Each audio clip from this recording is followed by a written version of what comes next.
Welcome all, I'm your host Matthew Long here, the Cold Hard Truth on Sports on the GoLong Media channel on blogtalkradio.com. Also on Spreaker. I know a lot of people listen over on Spreaker, iTunes, and SoundCloud as well. And a lot of people are watching it on YouTube Live as well. Thank you all for tuning in to another week of the show. Kevin Krest, the co-host, should be joining here before too long.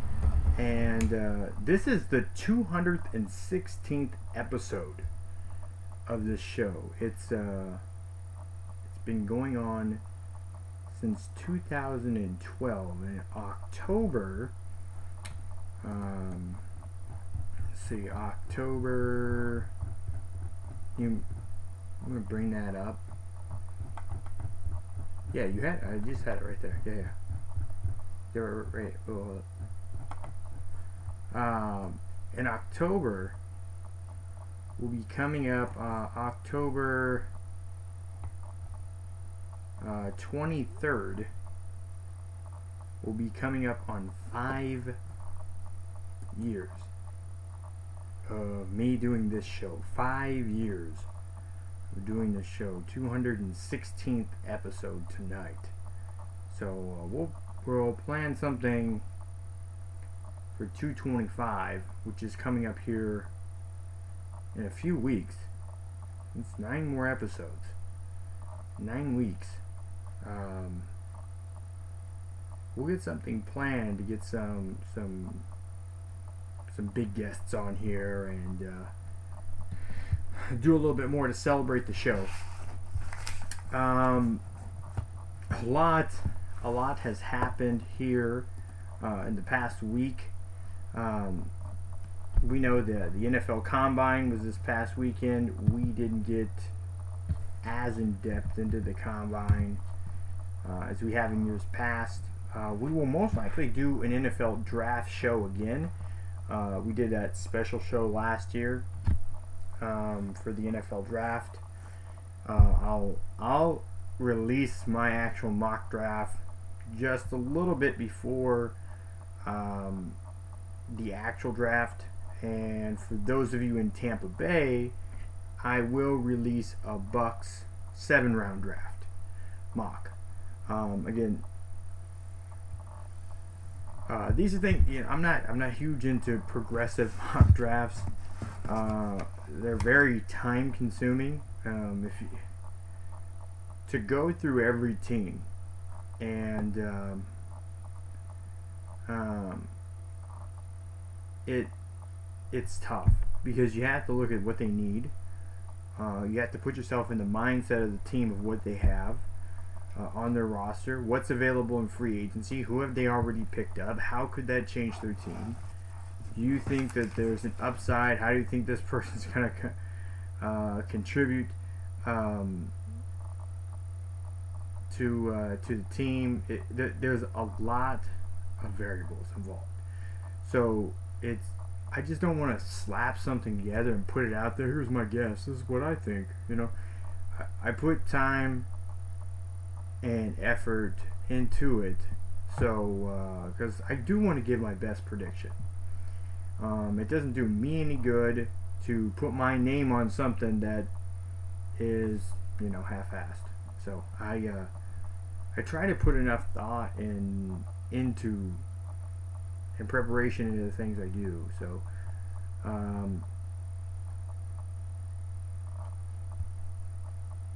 no, we'll get into some of this.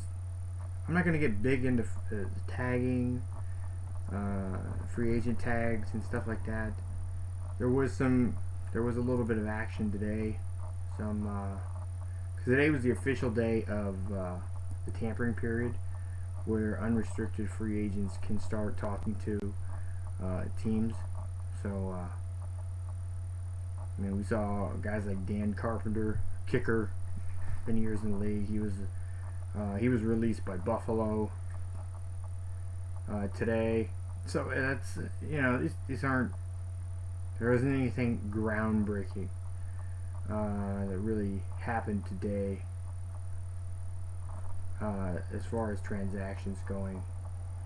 The Bucks, by the way, the Bucks do plan on, from what I understand, re-signing Jacquizz Rodgers. We'll see where it's at. And they did offer Mike Glennon a contract that is comparable and slightly more. It's more. I don't know how slightly, but it's more than what Chase Daniels was offered, and he was at $7 million a year average. So the Bucks did make that offer to make him the highest paid backup quarterback in the National Football League. He elected to turn that offer down at this time. If he wants to stay with the Bucks, he can. He could test free agency and see what's out there. But here's the downside. Free agency, you test the market, see what's out there, and now what happens? You don't get picked up by somebody, or not getting the same amount of money. If you're not getting the same amount of money, and then you come back to the team that made you the offer, that offer is probably not going to be the same. It might be a little less. You know, that is very it's very possible that contract is less, because if you, just because they know, hey, listen, this is what it is. This is where the value's at. So, and they did sign Golson to an extended contract. Was it 3 years? No, 5 years, $34 million. So again, that's a good signing. I like that. I had a few people asking me this week, you know, how do you feel about them signing Will Golson to William Golson to an extended contract? I said, you know, 5 years. I saw 5 years 34 and 5 years 37.5. I don't have the exact number. How do you feel about that? I think for their defensive line, I think it's great. He's a good fit for what they have, what's going on in Tampa. And he allows Gerald McCoy some relief when he needs relief, because he does play the 3 technique. He can come in the 5, and he can move up and down the line. He's an interchangeable player. Having those interchangeable players like that allows for their more veteran, you know, your guys on the outside and your more veteran players to get at it. Because you have guys that you can rely on and lean on for backup and support, those are guys that you want to be able to have in the lineup there. So Will Golson, I know a lot of people are like, I don't know, I think they overpaid for him. You know, he hasn't really lived up to what they thought he would be, as far as from where they had drafted him at. You know, as far as has he lived up to the hype of where he was drafted at, you know, the eye is in the beholder with that particular thing. I know, like a guy that I'd like to see him make sure they keep on is unrestricted free agent Bradley McDougall. He you know, that's a guy they need to make sure that they're signing back. You know, Vincent Jackson. I think he has.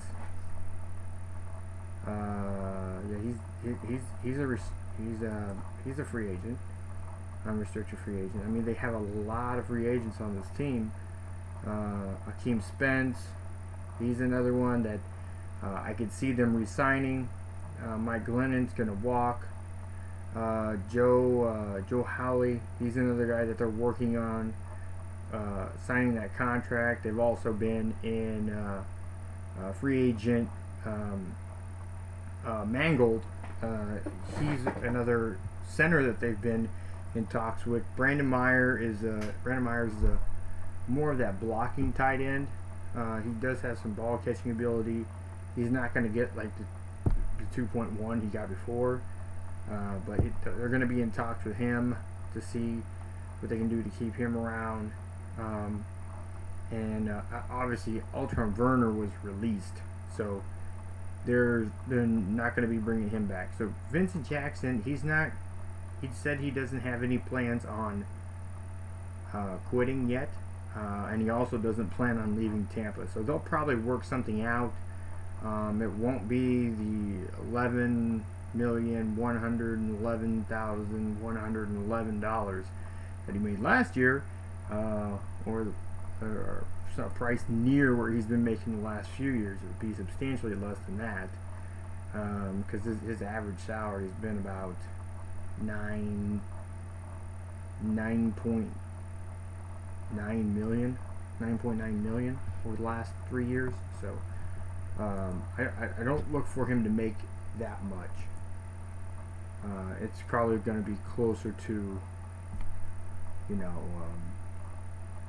closer to $2 million, $3 million, upwards to $5 million, but it's not going to be much over that, because a guy that hasn't really spent a whole lot of time on the field the last few years has been very injury prone, and he's up there in age too. He's what, 30? He's 34 now. So as far as in football life, he's very much on the downswing of that.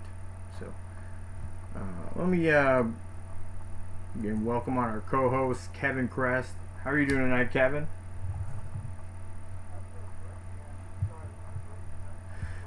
It's all right.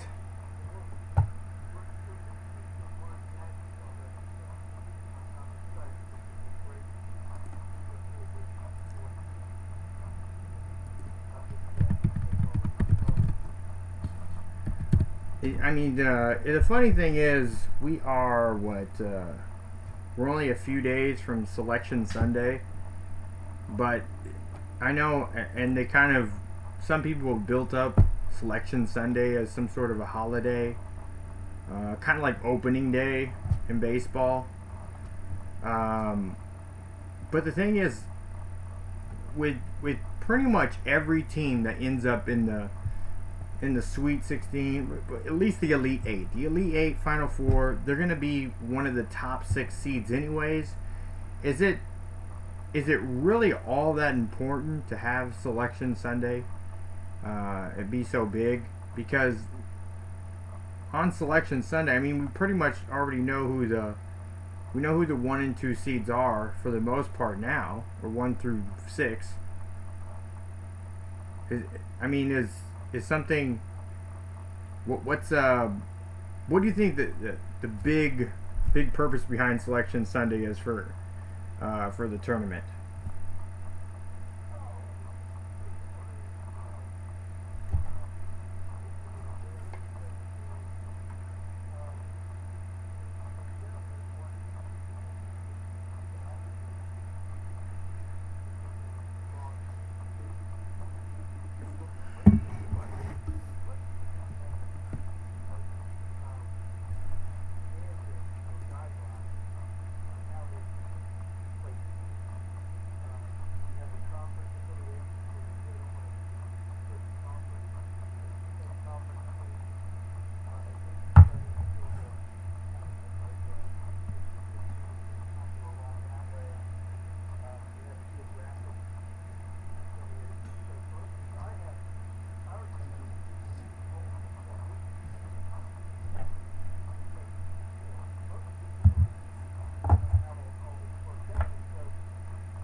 Yeah.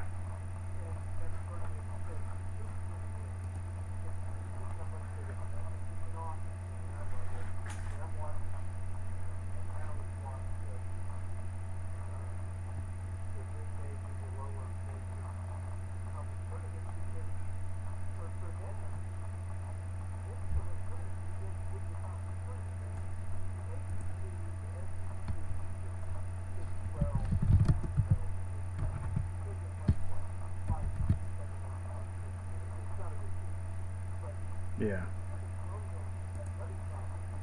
Yeah.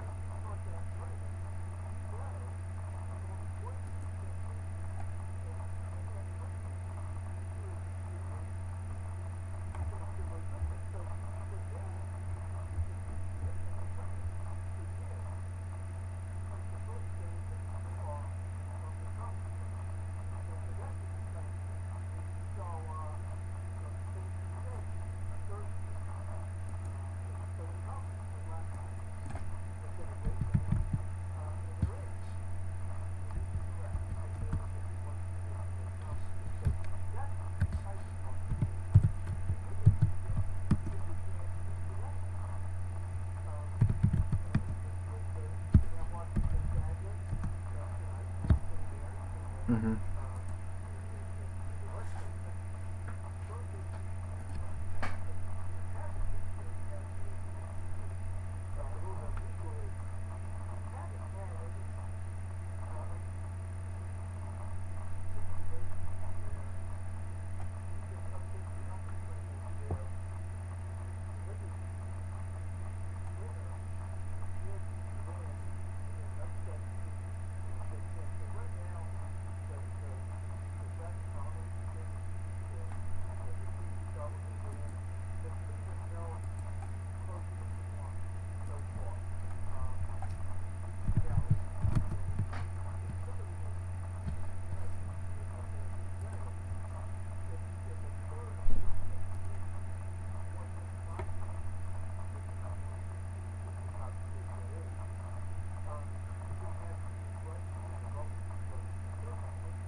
So okay, I was having a conversation with some friends back home about Nebraska, their season that they've had, and it's a crazy thing. There seems to be in college basketball. I think college basketball coaches, out of all coaches, have it the easiest. None of them have it easy, but they have the easiest opportunity to keep their job year in and year out. If your school makes the tournament annually or on a fairly consistent basis, your coach's job is safe. So if a school like Nebraska could compete and be that bubble team every few years, not actually really contend to win the tournament, but get into the tournament, every couple years, maybe in an NIT one year, similar to the way it was in the late 80s and the 90s with Nebraska basketball when Danny Nee was there. If you could see that sort of thing where at least they look competitive, and you see some guys, bigger name guys, end up going to the Piakowskis, Teron Lewis, Mikey Moores, go on to the NBA and have very quality careers. I think that would be something that would be great. But my question was, they're talking about now, well, Tim Miles, should he get one more year or should he be fired? It's tough. I mean, this is his fourth season here. He's playing with, it's not house money anymore. He has his recruits in. But as we talked at the beginning of the year, there's no bench. There's guys that, they're just not developed. He's lost several guys either because they were seniors and they left in the first 2 years, or some of them transferred. Some of them actually left and went to the NBA. So he's lost some guys that were kind of key parts of his team at inopportune times. Has been left with a pretty young team. They're 6-12 on the season, 8 games out of first place, and they are 2-4 in conference play. Now,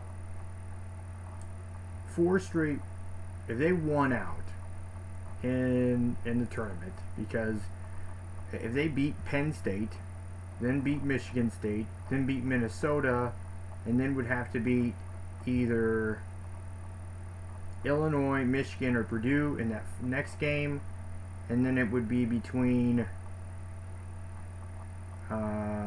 Maryland, Wisconsin, Iowa, Ohio State, Rutgers, or Northwestern in the next game. So it would be a tough road, pretty much impossible. So it's 1, 2, 3, 4, 5. So they'd have to win 5 straight games to get to 11-10. But they would have in 5 games, 5 wins in 5 games, and that would be, and they would likely have to beat. Exactly. They'd have to beat the number 13, number 24, and number 25 ranked team in the country. All 3 teams, Purdue, Wisconsin, Maryland, are all going to the tournament. They're already in. They're in. All of them. And then Minnesota, who's likely in, and then Michigan State, Northwestern, Iowa, and Michigan, who are considered kind of bubble teams, which could... I was just they're likely to get in, and then Illinois on the outside looking in, but it's still yeah.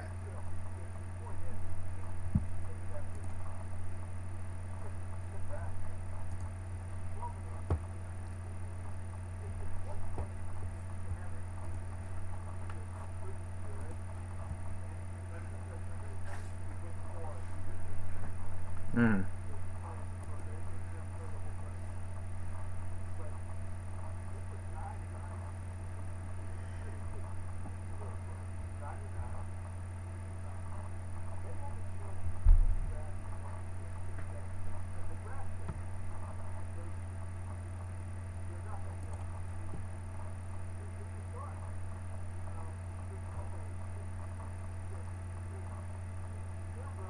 Six and 12.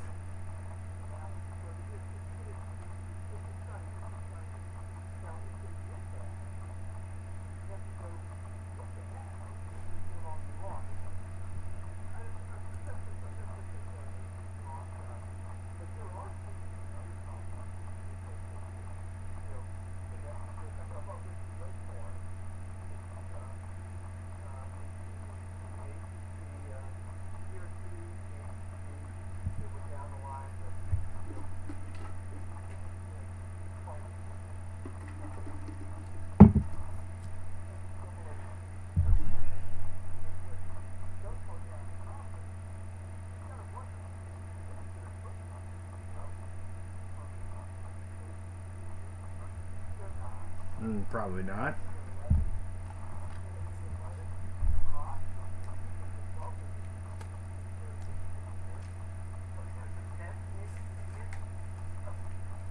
Probably. I would.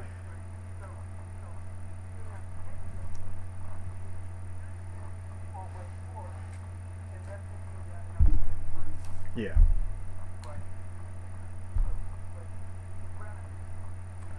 Yes, I agree.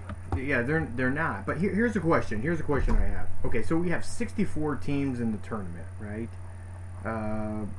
68, because they added the other 4, the first round. Yeah, so 68. So what is it? Again, because you're already saying 10 teams in the ACC could be as many as 12. In the Big Ten, we already know that there will be. Let me pull that back up there.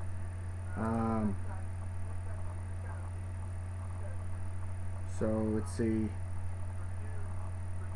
1, 2, 3, 8.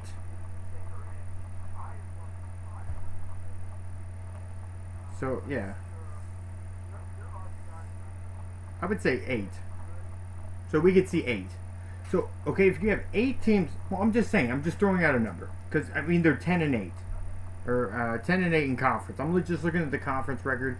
Yeah, Michigan does have a better record overall, but obviously they're tied with Iowa, Northwestern, Michigan within the conference, and they have a tough conference road. So I'm saying if as much as if we said as much as 8 in the Big Ten, so that's over half the conference, and same thing for the ACC. So if you have 2 conferences and those conferences have over half of their conference or 2/3 of their conference in, what is it that?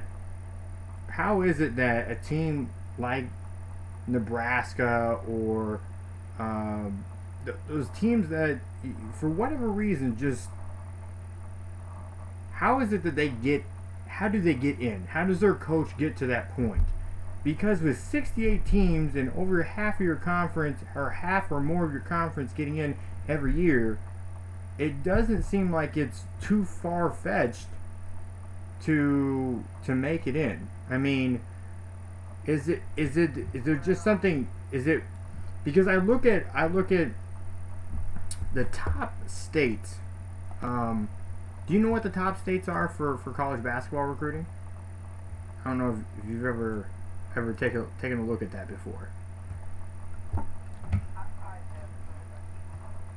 No, I'll pull up the graph here, and the funny thing is looking at the states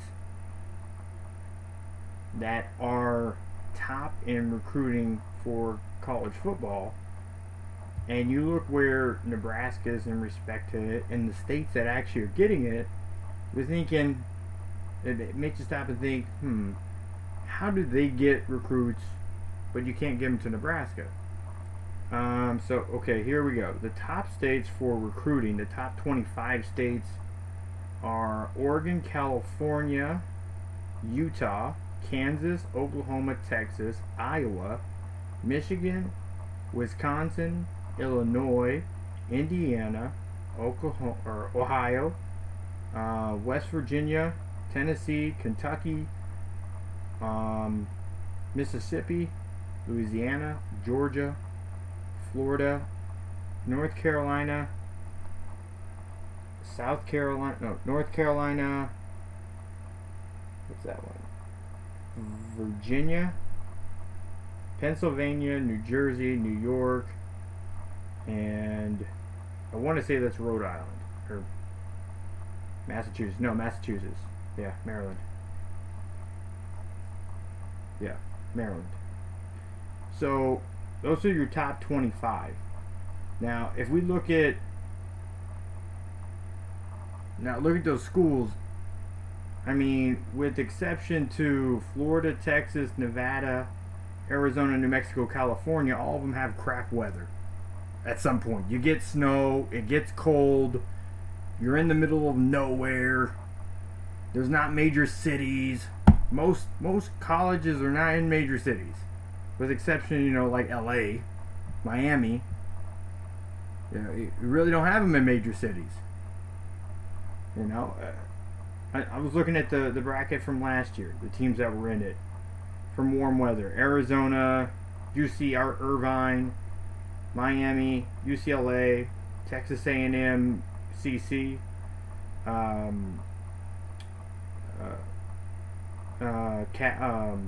SoCal, Texas Tech, UT Austin, Texas A&M, Texas, Baylor, and that was it. That was the ones that were in last year.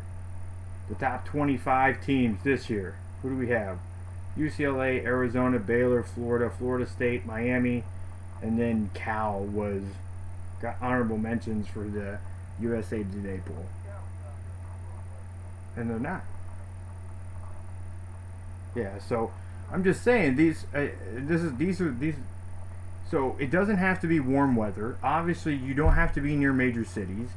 If you look at Ames, if you look at Iowa City, there's not much difference there. I mean, what does the city have to offer? Some of them have more tradition in basketball. Some of them don't. I mean, if you could tell me that Iona, Iona as a school, as an institution, their athletic program, their facilities has more to offer than Nebraska, I don't care how many years they make it in a row, you're smoking crack. I can tell you they can't compete with the money. They can't compete with the facilities. You know, the culture, the city, they can't compete with that. I'm just saying that, you know, you tell me that Bucknell, they compete. This is what's crazy. So if half or more of the Big Ten and ACC make it in pretty much every single year, if the facilities around these other smaller schools that make it in and compete in basketball and get recruits every single year from, you know, from the MAC, Missouri Valley, you know, these directional conferences, mid-majors and stuff like that, they get talent enough to where that they can get in to the tournament, maybe maybe upset somebody. If they can get that far, how is it that Nebraska isn't getting in every 2 or 3 years? Like, it's dumbfounding, you know? The school has the money, they have the facilities, you know?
Yeah.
Maybe.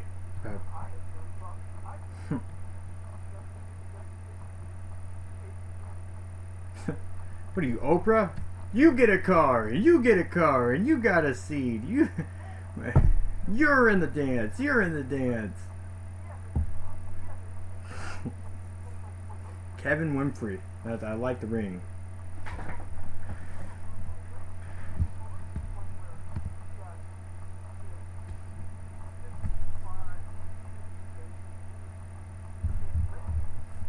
Why don't we contract, or instead of adding more teams, how about we say mid-majors can't get in the tournament because you're not going to win anyways? No, not. I'm not saying contract it. I'm saying exclude who can participate. Iona. I'm bagging on Iona today. They're getting it. Is Iona? They're making a run.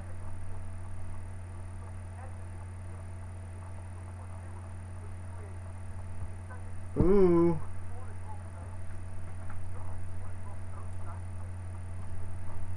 Yeah, and then their coach went to Southern Cal, and neither team has done anything since. And it was 2 years in a row, was it not? They.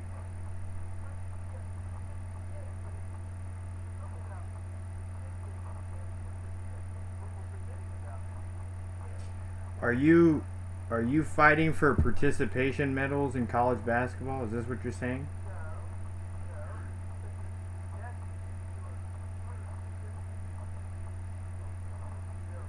Billion. Yeah, that's a lot.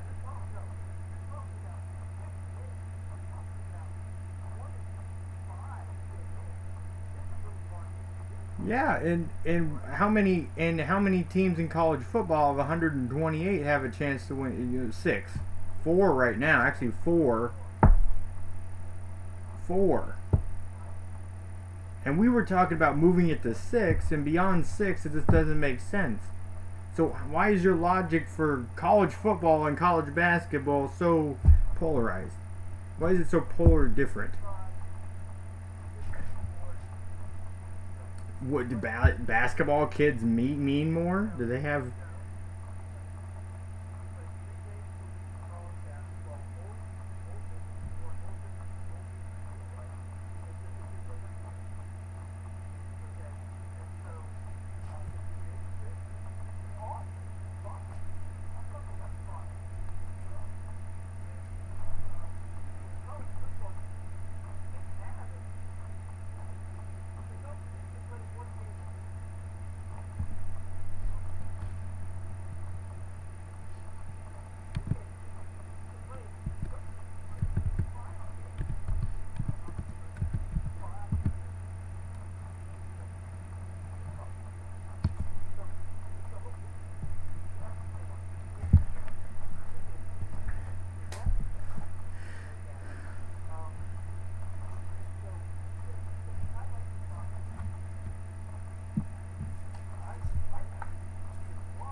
That sounds very Vince McMahon like. Like, is this Royal Rumble now?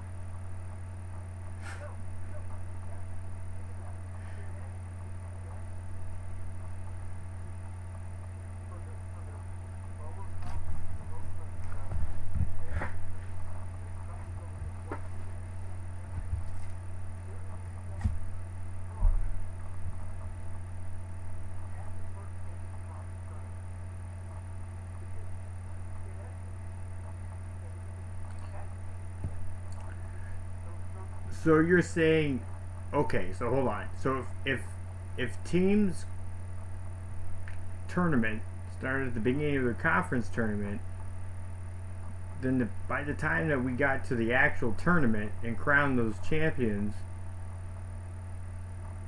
I mean, that's saying that only one team out of every conference would get in. Or are you biting for actual double elimination for some teams and single elimination for others? How would that even work?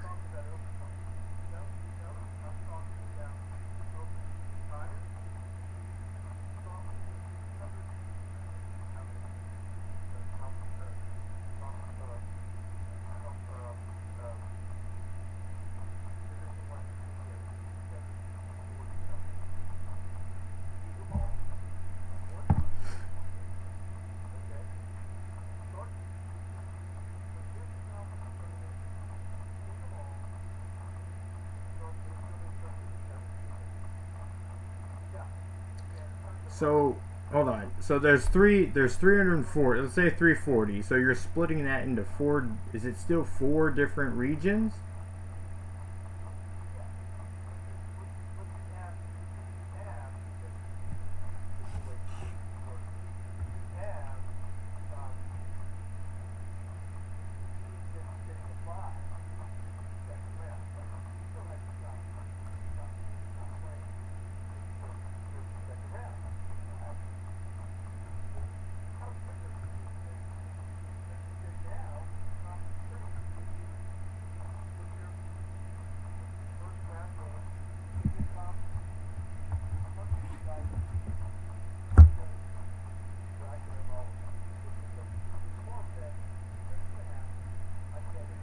So that meaning the one seed would play an 85th seed.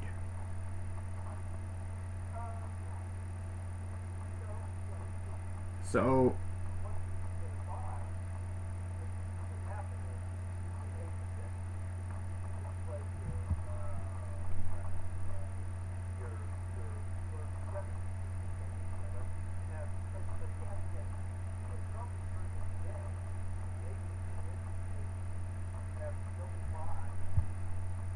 yeah.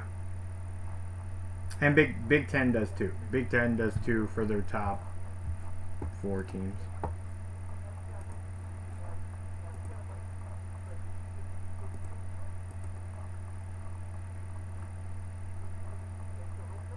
So what's the point of the season then? If everybody's in the tournament, what's the point of even having the season? Just to warm up for the tournament? For seeding?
So how do you figure out who plays in the NIT? I mean, how do you? I mean, these other how do you just eliminate the tournaments then?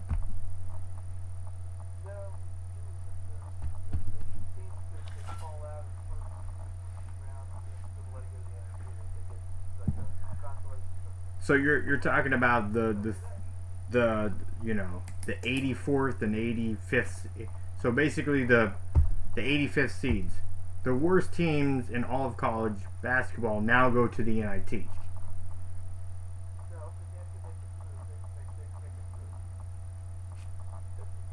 Well, if you make it through, you're in the tournament.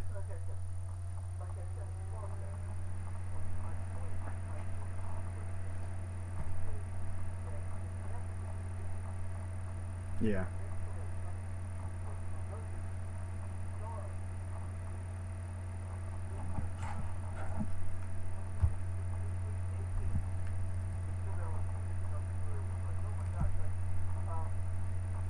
So why don't, instead of they do conference championships, why don't they seed them in the Cinderella tournament, and then the best, I don't know, 4 teams, not, if you're in if you're not in a major conference, Big 10, Big 12,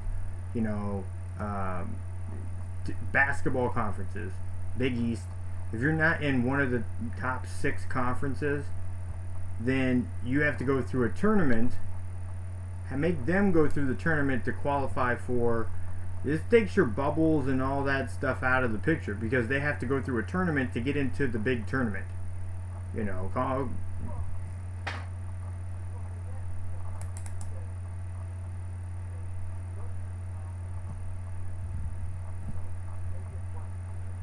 Well, that's it, and that's even. I think it's even a worse idea because there's been a couple teams that they've just upset somebody that had no business beating. Then because then you win the conference tournament, you get in. It's stupid. If that's just the way you do, you win the conference. No, I'm not talking about a conference tournament. I'm talking about a tournament. Basically, they have a whole separate tournament. Instead of doing their conference tournaments, you just take what you've done throughout the season, and that's your record, what you played in conference, because you pay them twice already anyways. You don't need to go and do a tournament. If basketball does that tournament at the end of the year to determine the winner of the conference, you have the regular season winner of the conference, then you have the tournament winner, which is stupid. I get, you've already played twice. If you want to do that, then why don't you extend the amount of out-of-conference games that you're playing? I don't think that the in-conference tournament is necessary. I would rather see Big Ten playing against Pac-12. I'd rather see that. Just the same way in football. I would rather see major conferences and major markets playing against each other rather than Iona.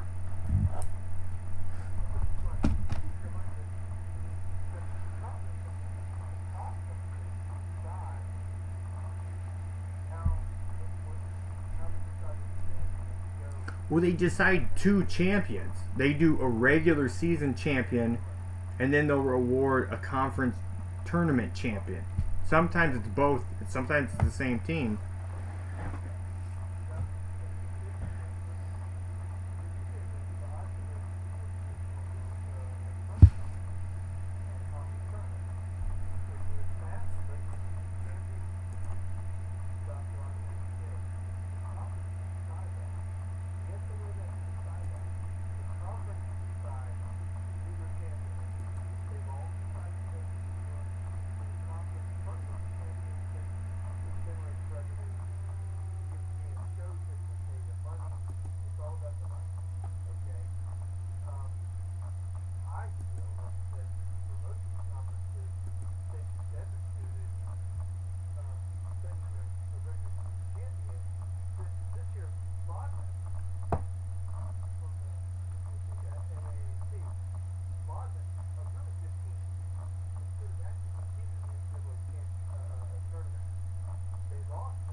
Yeah, well, it works and it makes a lot of money for the intense purpose that it makes a lot of money.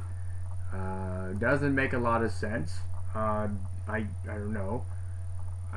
You know, it we talk every year about the Cinderella teams and hoping for the Cinderella teams. I don't buy so much into the Cinderella stuff. You know, what is that? A storyline? That's a 2-day thing. Why even? What's the point? I don't get it. You know, they just talk about it was the 15s never upset a 2, and this is the first 15, and they could. No, they're not. They're not gonna win it. Is it hyperbole or not?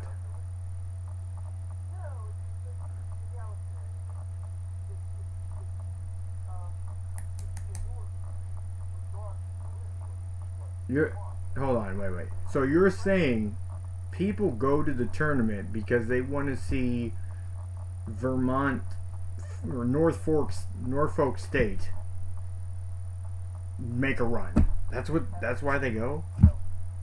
To have a chance. Listen, if I got in a ring with Mike Tyson today, I don't have a chance of beating him, regardless if I'm in the ring or not.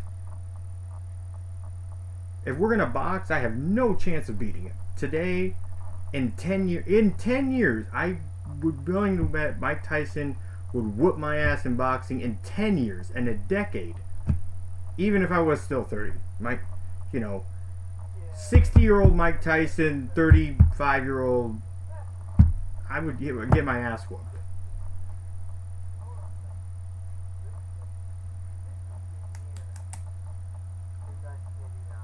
And then what happened after that? They turn around. It does. What you're telling me is one game. So is Richmond better than Indiana? Is Richmond better? Okay, then what's the point of even having them there? They still didn't have a chance to win the tournament. They had one good night where everything bad happened for Indiana, everything good happened for them. It was one night. They can talk about it when they get old.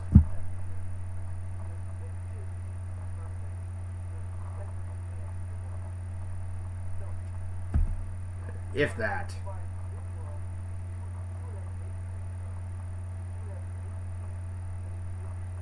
No. No.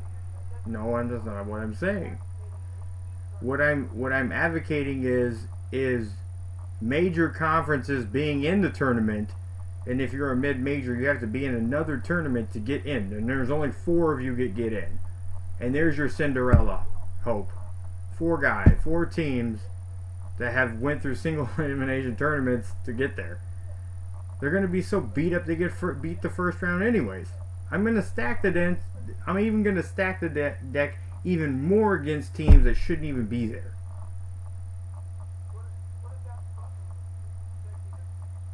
Butler's a historic school. They've competed in basketball for years. Just as of recently, they actually had a really good coach who did a great job, and they made it to the.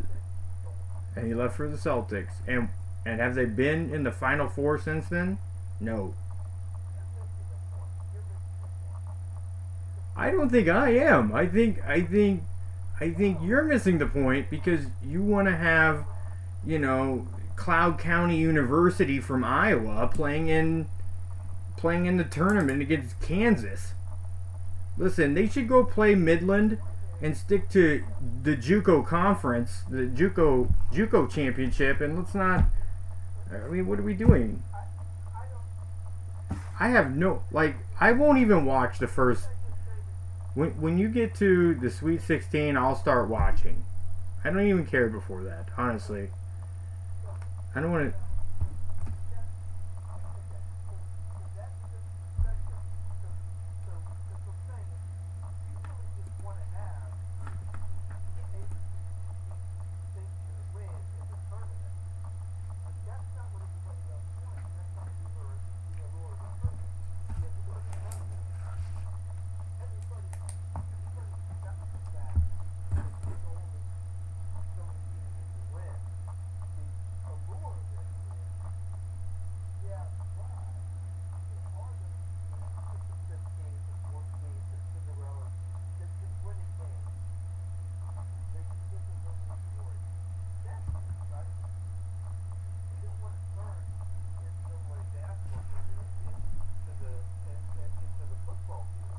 No, I don't. Because I don't want just 6 or 8 teams. What I'm saying is, obviously, like you see, there's 12 or 10 to 12 teams in the ACC that could make the tournament. Those 10 or 12 teams should still make the tournament. And there's 6 to 8 teams in the Big Ten that should make it, and they will. And there's 4 or 5 teams in the no, probably not even that. There's probably 5 teams in the Pac-12 that should make it. The Big East has about half their teams as usual. The SEC has Kentucky, and and they make it every year. So we know which teams should be in. We're not arguing about which teams shouldn't be in. Our argument is which teams shouldn't be in. And I think that more teams don't deserve to be in, and other teams that are major conference teams probably should be in. I would rather see Illinois in the tournament than Iona, than Bucknell, because I've seen them play and beat major conference schools already. I know that they can do it, whereas Bucknell, They played St. John's once in the year and they lost by 30. That's why. Let's see Bucknell. Let's put them up against Kansas. Let's see how that works. Are we condoning bullying? I feel like we're condoning bullying by let these mid majors in.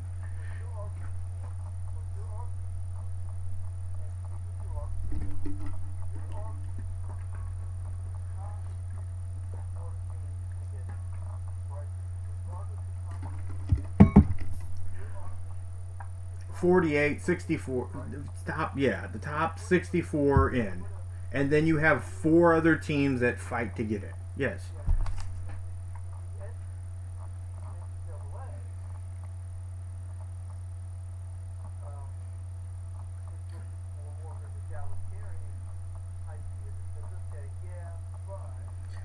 My plan creates more parity.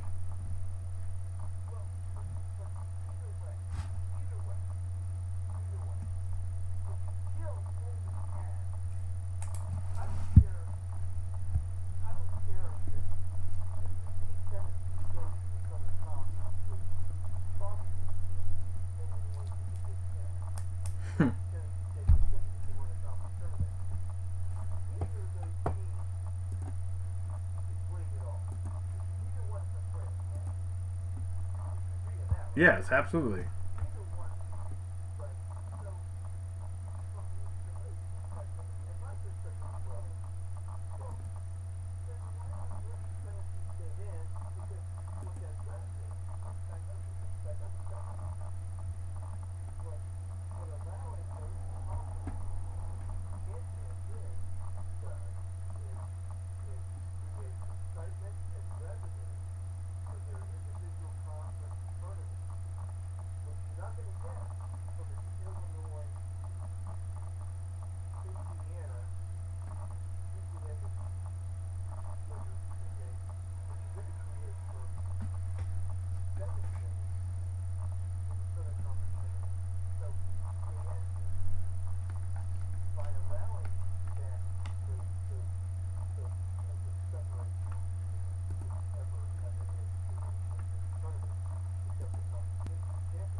How is it?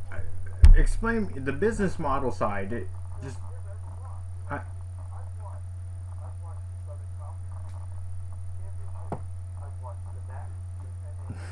We know you watch the MAC conference, Tim. We already know that. We knew that. We knew that already.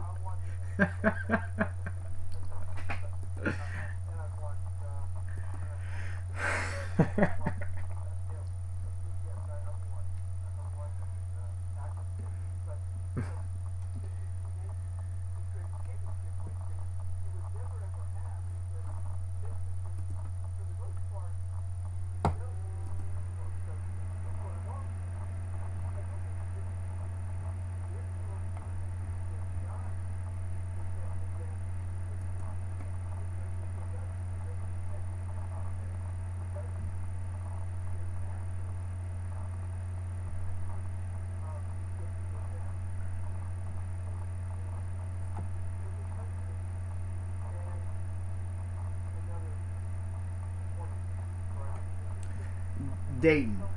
Let's use Dayton for an example. Do you think Dayton is one of the top 40 teams in the country?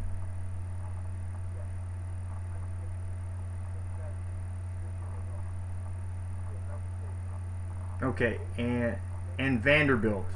Is Vanderbilt a top 40 team? Okay.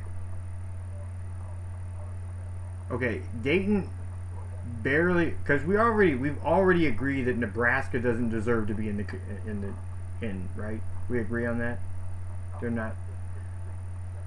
Okay, so on Dayton's schedule, the toughest team that they've beat on their schedule is Vanderbilt, which is in, but we both agreed shouldn't be in, and they did lose to Nebraska at the beginning of the year too, which shouldn't be in.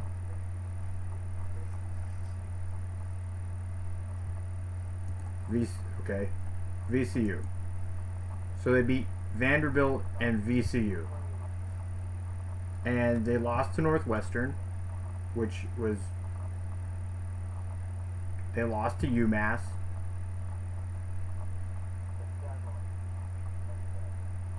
And by the way, they split VCU, by the way. They beat them once and then lost to them. Yeah, so. And they're just coming off of a loss to George Washington. So, I would argue that Dayton should not be in the tournament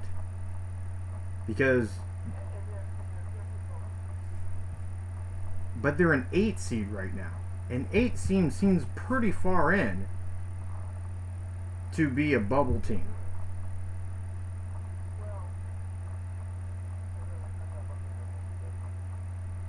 Well, you don't really have to, because it's schools that you didn't watch all year long. That's pretty much what it consists of. Because outside of Dayton and VCU, nobody's watching anybody in that conference.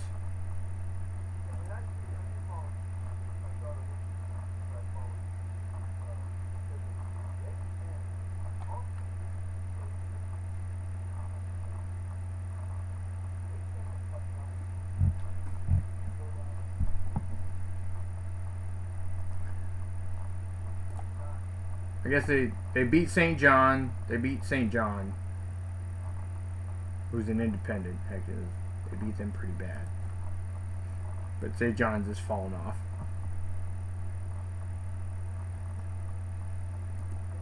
They beat Richmond, but Richmond's not a tournament team either.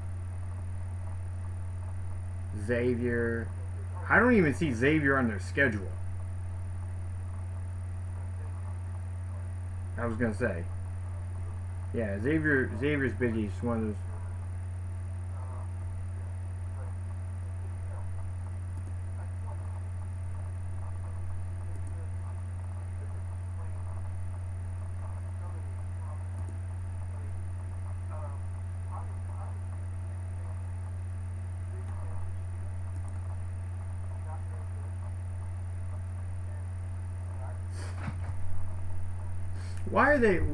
Why is the Big Ten not as good this year? Do you think that they kind of cannibalized themselves? Is it I mean, Tom Izzo.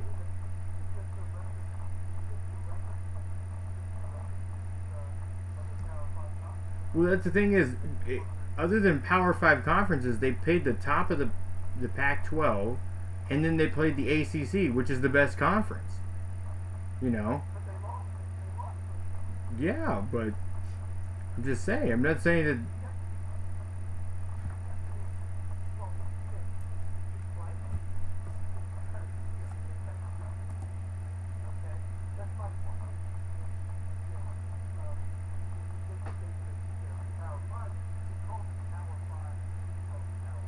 Well, in basketball, it's 6. It's 6 because you got the Big East, because it's actually they make sense in.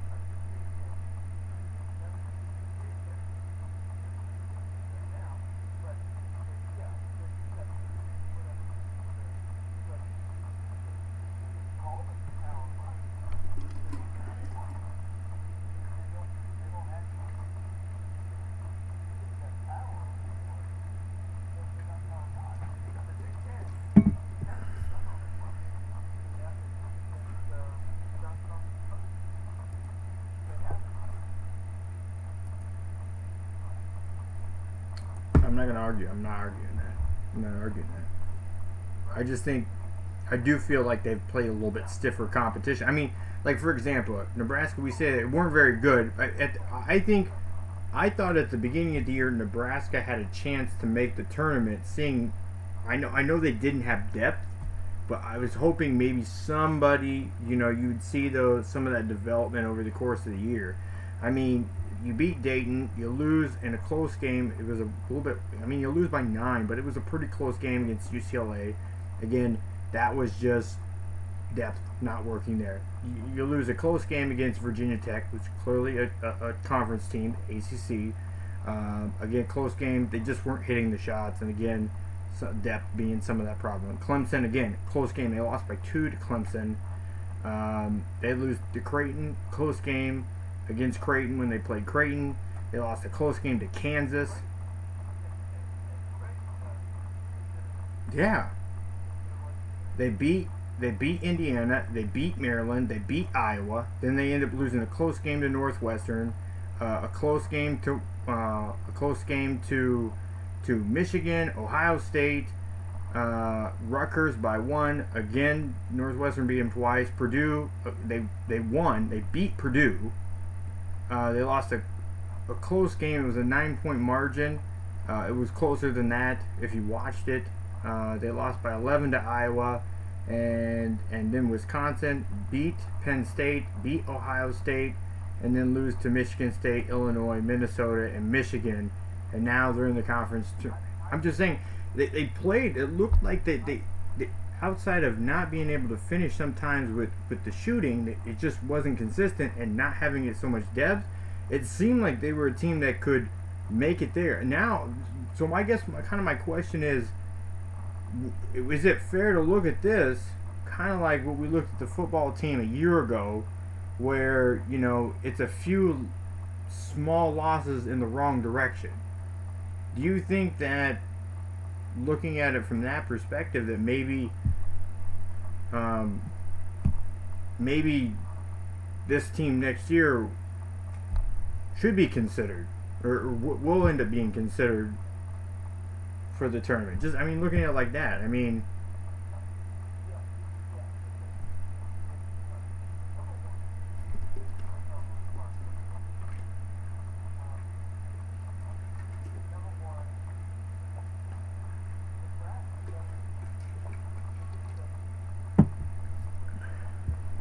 they're better than Dayton.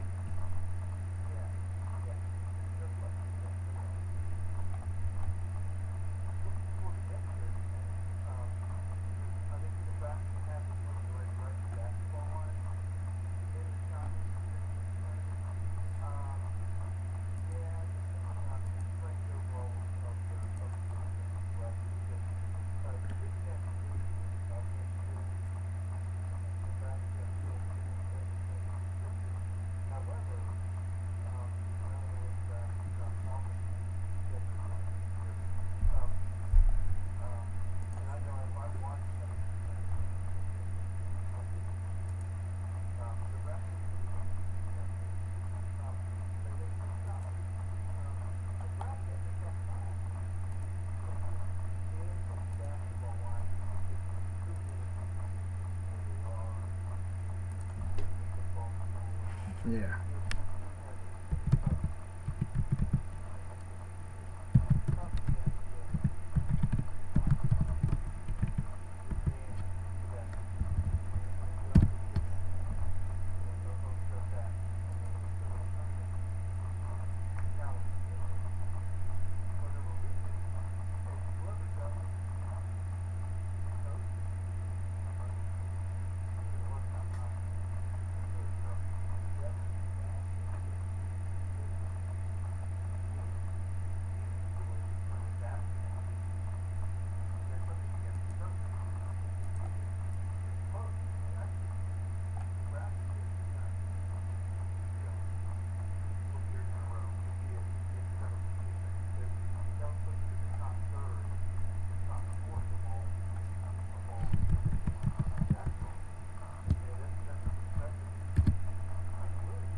Yeah, I agree.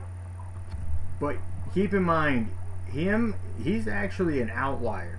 Because if you're, as a college basketball coach, if you make it to the tournament every 2 to 3 years, your job is solid.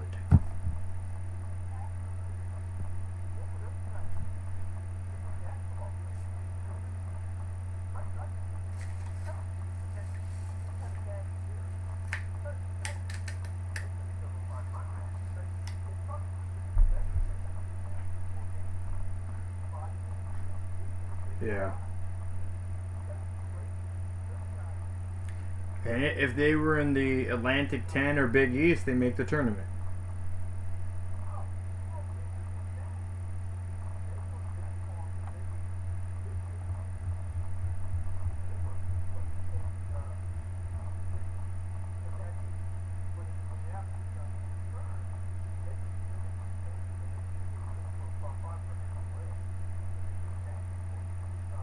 Yeah.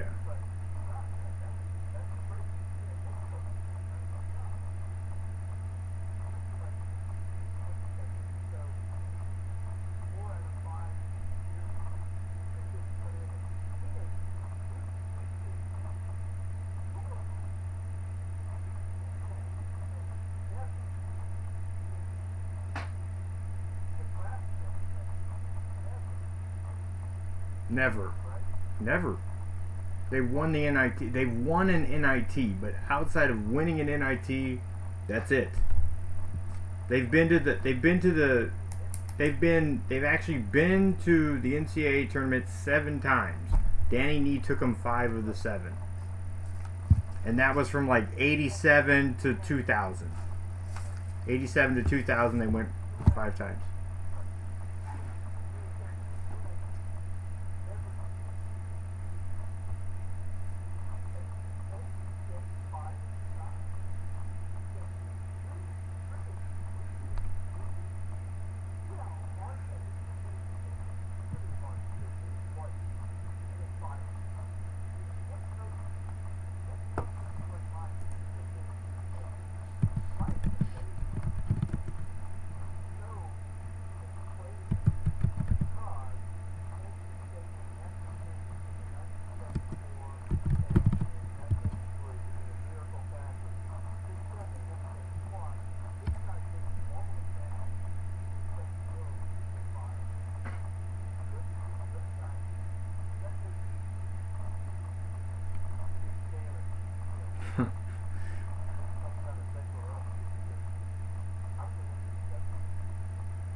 How many because they fired him and he's available, how many head coaches do you think are on the hot seat now just because he's available? Dozen. I'd say at least a dozen.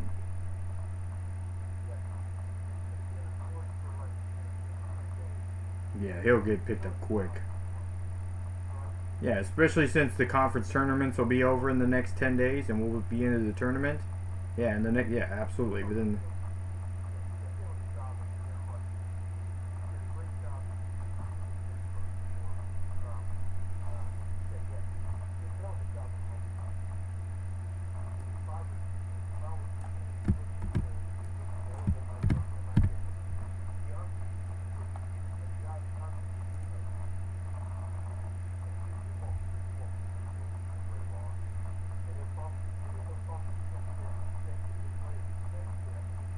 yeah.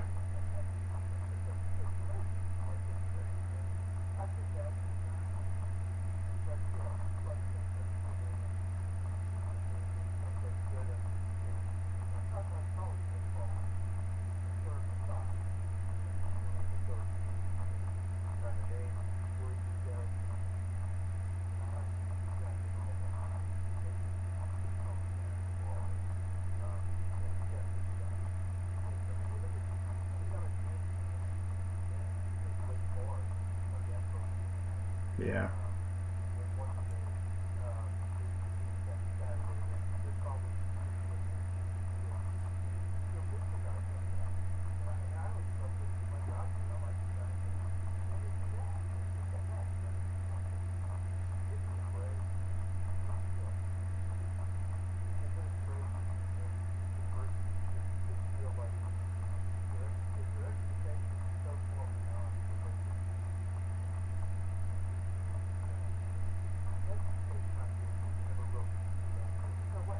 Yeah.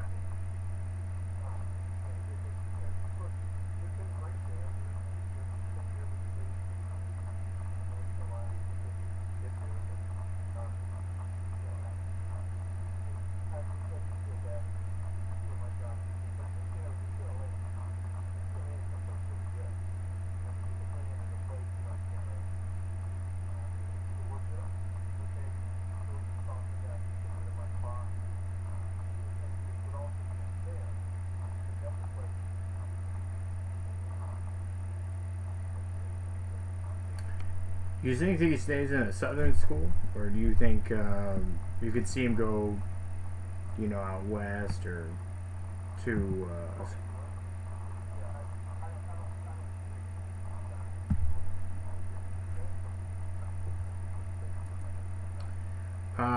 Alabama? Alabama. He was at Alabama, Murray State, and UCLA. Started UCLA as assistant, and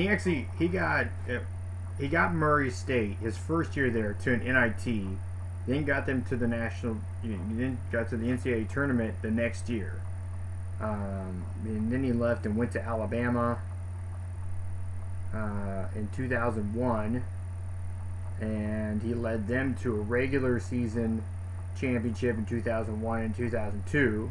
He was the first team that Alabama ever had in history that was ranked number one in an AP poll, and he ended up losing to Utah shortly thereafter, before conference play started, and they made the tournament. Obviously, they were ousted in the second round by the champions that year, Syracuse. I believe that was the team.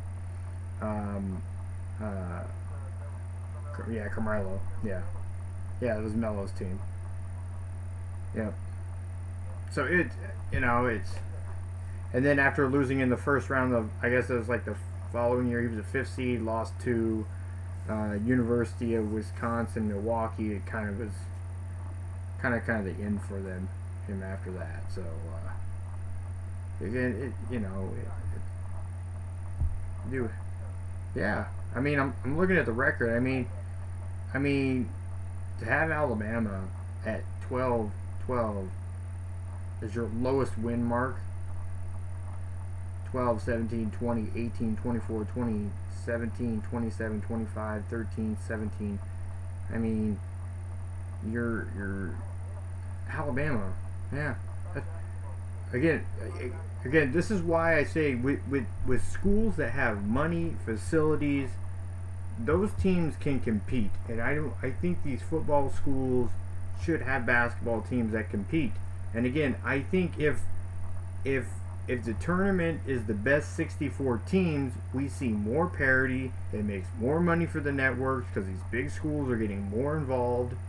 I mean, if I could just, I guarantee if I looked at the numbers for Alabama basketball over his time there, when they went to 6 straight NCAA tournaments with the again, out of what was it, from 98 to 2009, so a decade he was there. There was only 3 seasons he wasn't in the NIT or in the NCAA tournament, and most of those years, and again, 5 straight years was NCAA tournament for Alabama. So these, again, it's not unforeseeable. I don't think that they really had a chance to win. The furthest that they got was the Elite 8, and that was the year that I think that was the year that they were outed by Melo.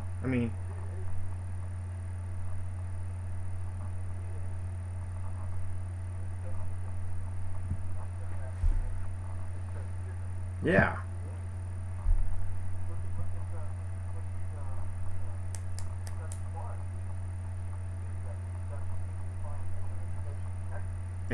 And by the way, he resigned mid-season in 2008-2009. He resigned mid-season. Yeah, and then he started coaching it in 2011 at NC State. And then went to his first year at Sweet 16, out second round, Sweet 16, and then these last 2 years they've missed the tournament. But Sweet 16s.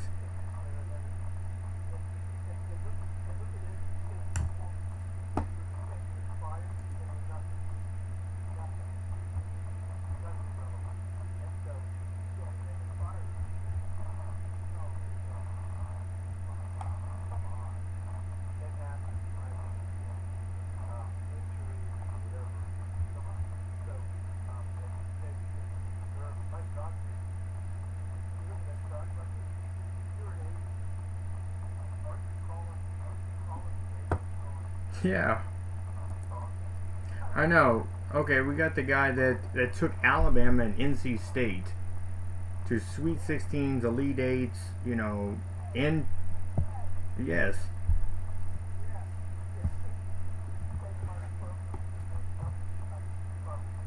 I mean, even like Tim Miles. I mean, he took Colorado State to the, and then and 2 years later he takes Nebraska. So are these coaches that can't coach, that can't get there? I don't think so. I don't think that's the issue, that they can't get there. It's just, again, Nebraska is the situation. Are they a good basketball team? No, I don't think they're a good basketball team, but I think they're one of the top 64 teams potentially, and I would rather see them than Iona.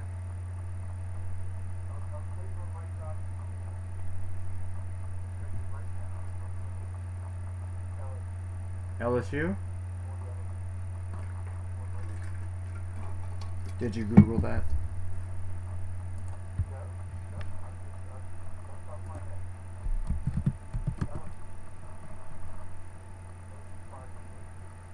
Ben, and it would have been nice to have when Ben Simmons was there last year.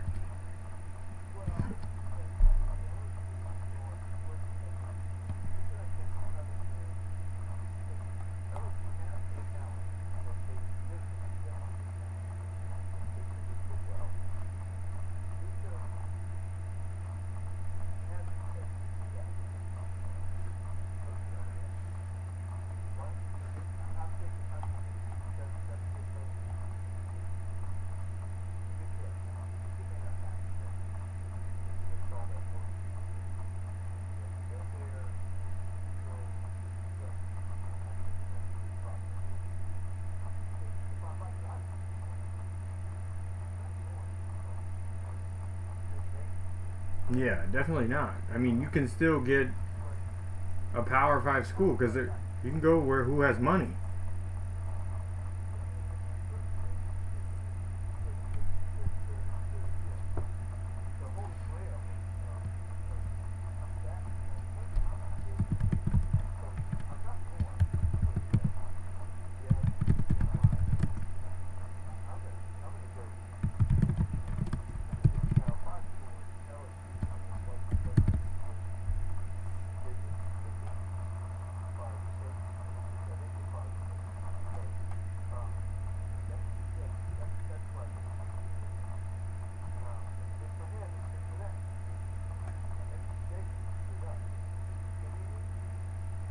Yeah.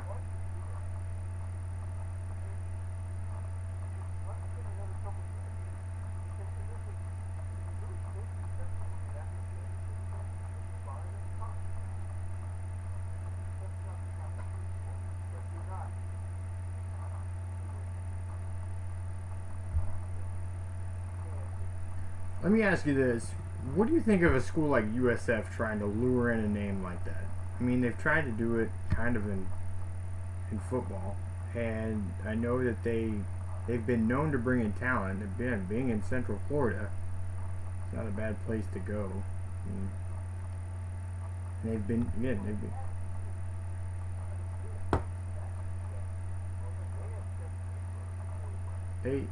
they have sucked the last 5 or 6 years. They have just been terrible.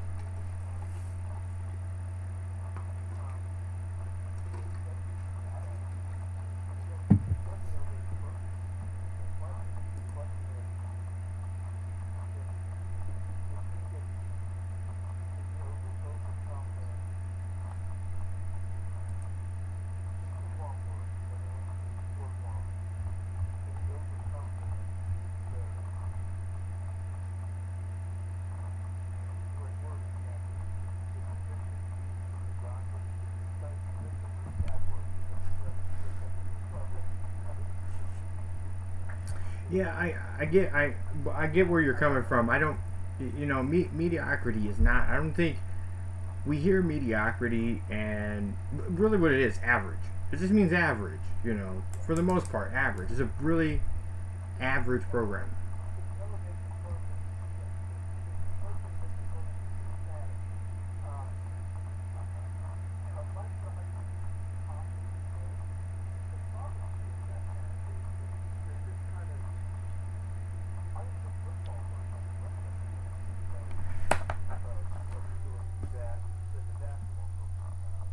I mean the football the yeah, but essentially the football program, they lost their head coach and 2 days later they knew who they were hiring. Like Charlie Strong wasn't even like there was the rumors, oh, he might be the Miami defensive coordinator, and USF's like, nah, he's gonna be our head coach. And he obliged.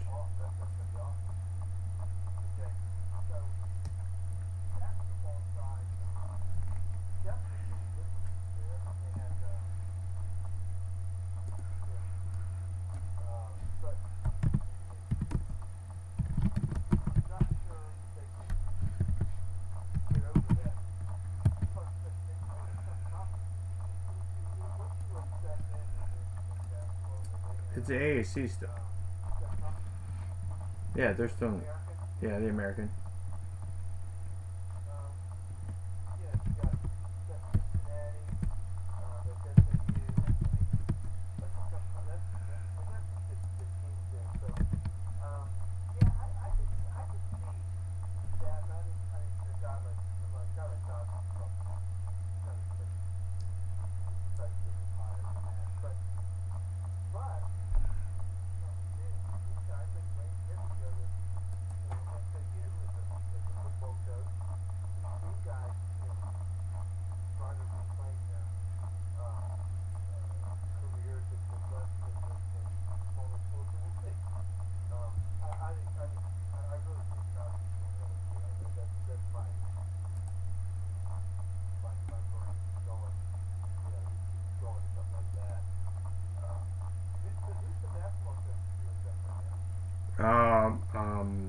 Bartow. Bartow, he's the interim head coach.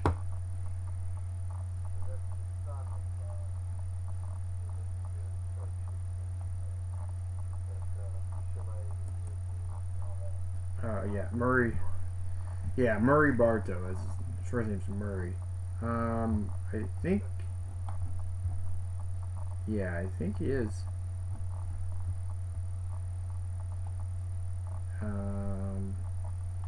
I don't know. I have to pull up the biography on it. He was a UAB.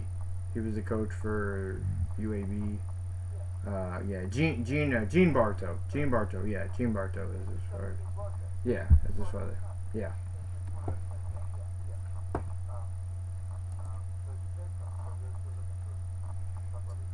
Yeah.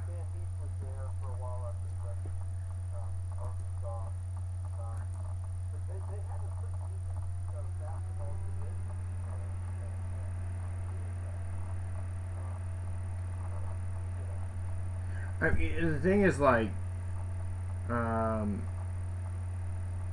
Seth Greenberg, Bobby Pasquale, or Pascal, he did well. Seth Greenberg did well, and then it kind of started to fall off from there. Robert McCollum, he was after him. He 4 years. Stan Heath was here for a while. It did. Other than a couple seasons, there was a lot of mediocrity when they got into the Big Ten. And then, Orlando Antigua only lasted 2 seasons, but it was, scandals right from the get-go. So he had to go.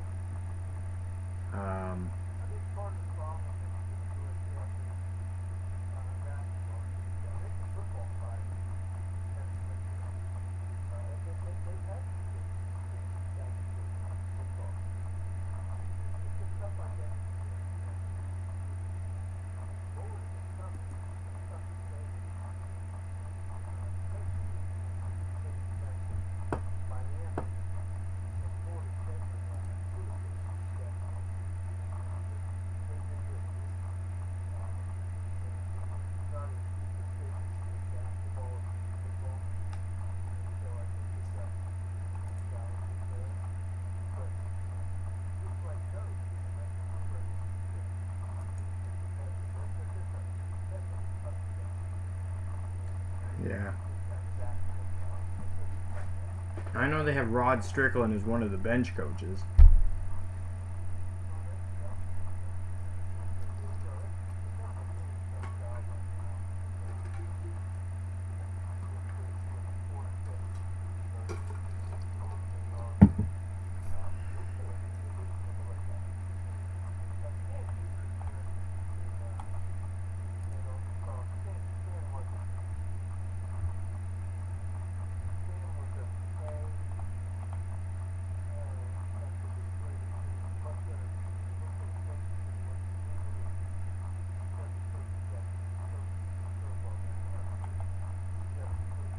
Yeah. So.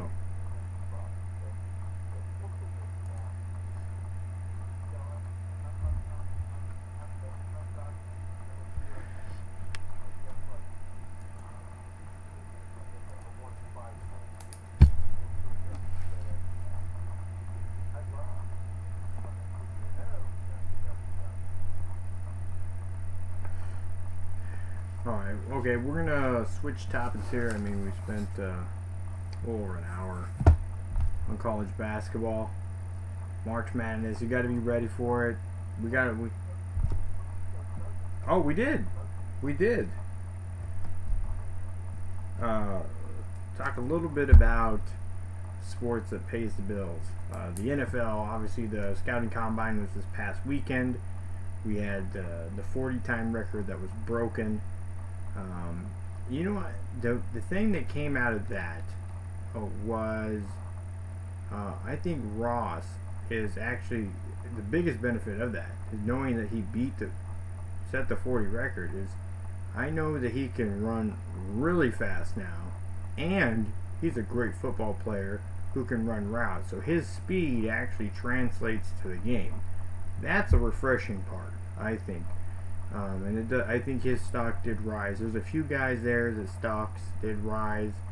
I'm wondering if Mixon's stock, the running back from Oklahoma, stock will rise. And I want to get your take on that. The NFL Network decided not to televise anything he did at the combine because of the domestic violence situation he was involved in. He's still qualified to come to the combine. He still can be drafted. He can still be on an NFL team. He just chose not to televise his drills at the combine. What do you think about that? Do you think, essential Mixon blackout was really something that hurt him?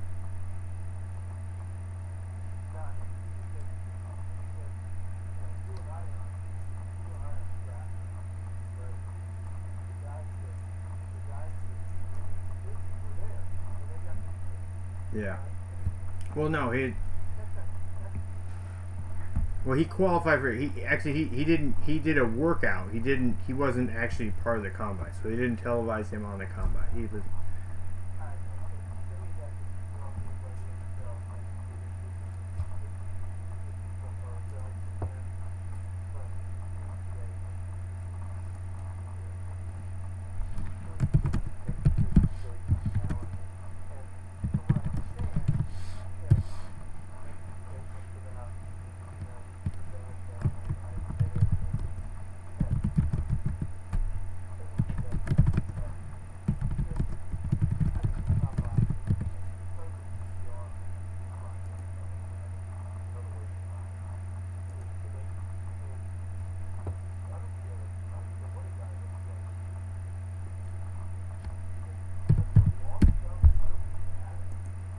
Well, that's the thing is like, I actually did my show Wednesday or Thursday, my Thursday show, to the half.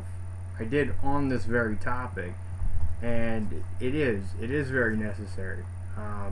Not necessarily for the drills so much, but this is actually an opportunity where you get all these prospects in one place at one time. Most of these teams don't have time to see everybody in person. They're not going to get to go to all the pro days because some of the pro days and the scheduling and stuff conflict. Also, it's a time where agents and these prospects, front office people can meet. So this is an opportunity for agents to actually see scouts and talk to front office people and get an idea of where some of their clients are going to end up going in the draft, or who's interested in them in the draft. So it's a time for them to meet. Think of it as an annual meeting that also comes with an exercise.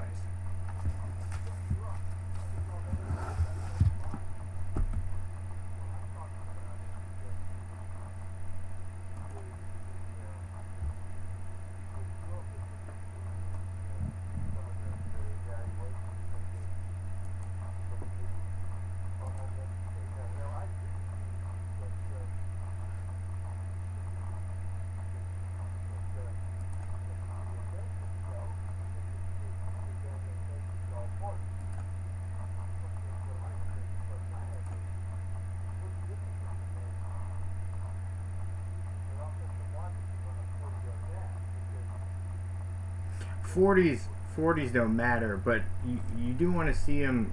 You do want to see him in the shuttle. In the shuttles, it helps. You know, some of the bag drills. See how they use the hips and stuff like that. For offensive linemen, some of those drills make more sense seeing them in them. But for the most part, a lot of the drills don't really translate to the NFL at all.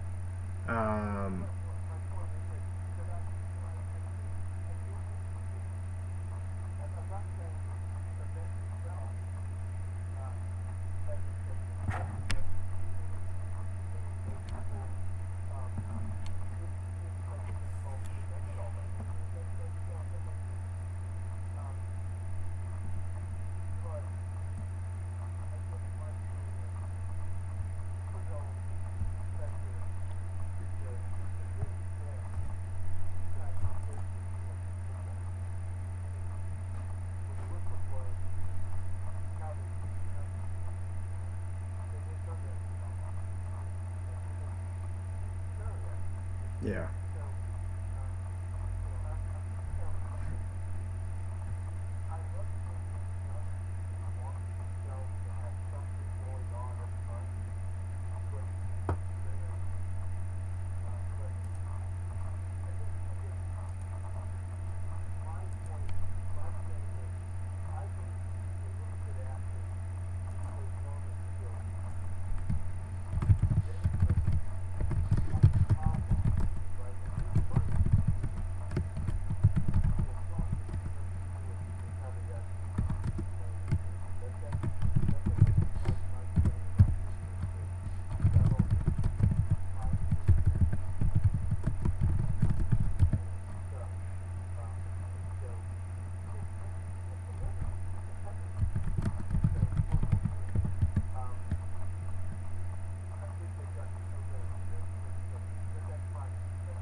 Yeah, absolutely.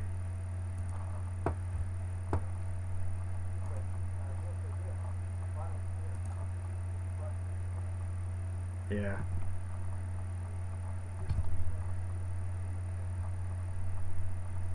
I think Hassan Reddick actually moved up into the first round this week. Yeah, I think you have to. I mean, see, that's the thing I was kind of thinking about the other day. It's when you're looking at this class, get a guy that you can have there for 2 or 3 years. Somebody that's going to be able to be solid for 2 or 3 years. Go out and pay for somebody that that can perform. Don't get some backup or get some guy that had once. Somebody with more of an upside. And if you have to give up something for it, then do it. It makes sense. It's funny. I think, okay, so let's say Jimmy Garoppolo is top half of the league as a quarterback. Middle, top half. I think it would be more than reasonable if they gave up their first round pick next year, and then a conditional first or second round pick next year for Garoppolo, depending on how he played. If he led to this many wins, if he threw this many yards, like make that conditional for the first or second round pick to see what kind of performance he has over that year. It could change the first. I think that's perfectly acceptable because they already this year have, I think they have 5 of the 6 first 64 or 6 of the first 64 picks this year. So you have a ton of draft picks. Who gives a shit about 2? Give up 2 first rounds or a first and a second. Get a guy that you know that can play and draft guys around him. Pick up a couple free. Once somebody says, okay, we're giving up stuff that's not cash for Garoppolo, and we got him under contract for the next couple years, and we'll be able to extend if we put people around him. You know, you already have a decent offensive line. You have offensive line. You have a defense that could probably be resurrected if you get some of the right guys in there. A couple other free agent moves. There's obviously the cap room that they have, and then you can cut guys like RG3 or have him as a backup. Kessler, those are backups in the league.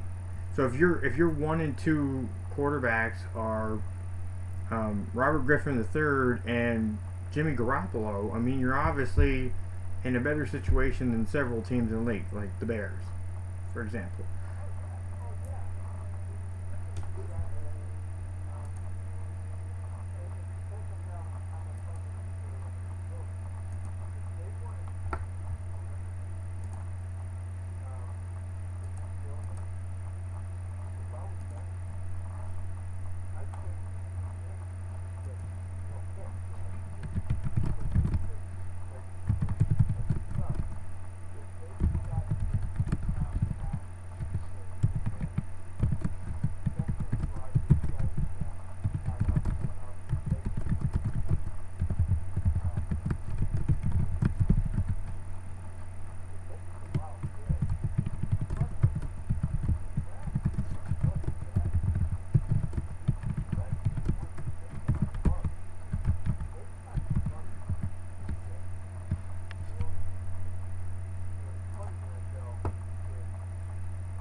Yeah. Well.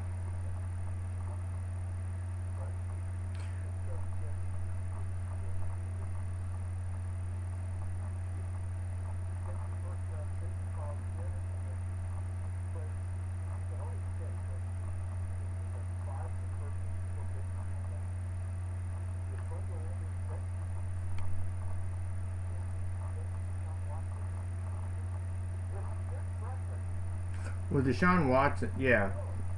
That's the thing and that's why I think that they need to be more players in the high end of value in free agency, and try to fill in those holes through the draft. I think too often people get for the biggest names in free agency and aren't getting the value for the team.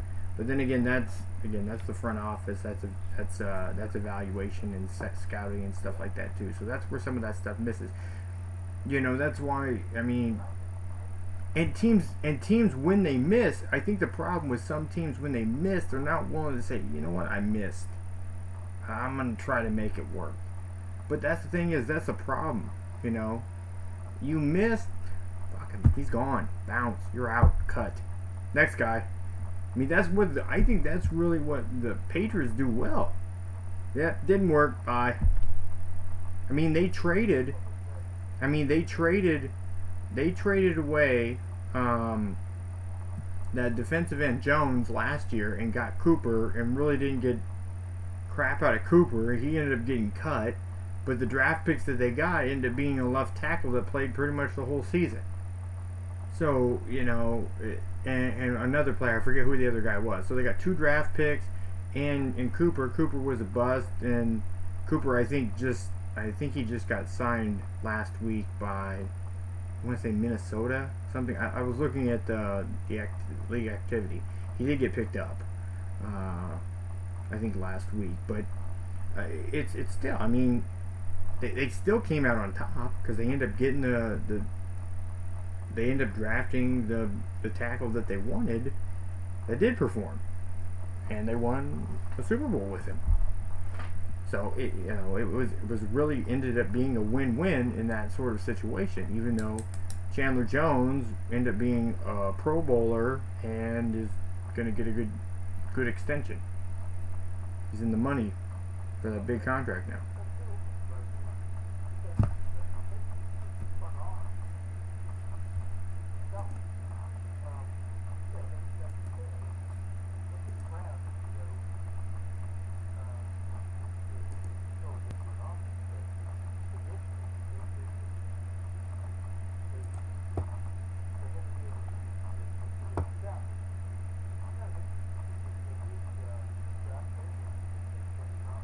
Mm-hmm. Yeah.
The Giants in the night, yeah, under Parcells' system.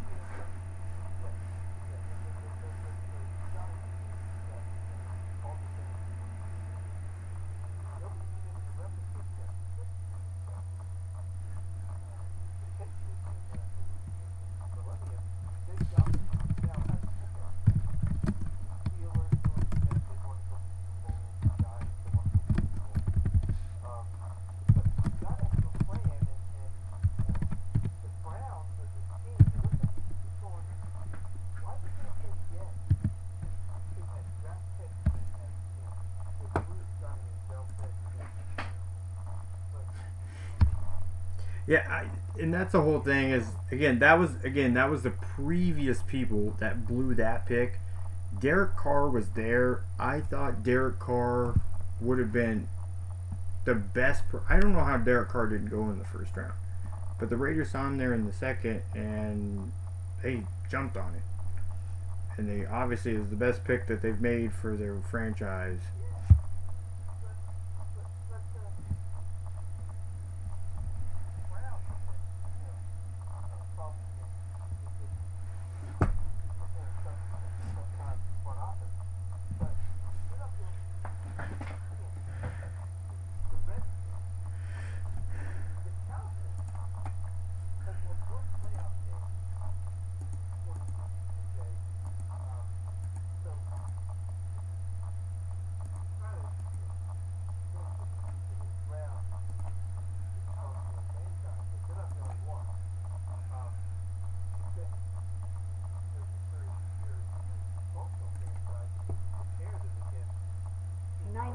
Seconds.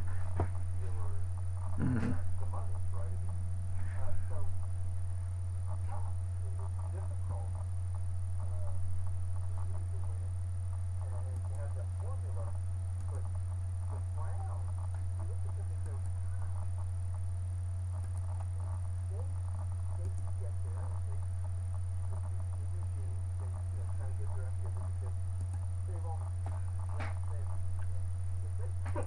seconds.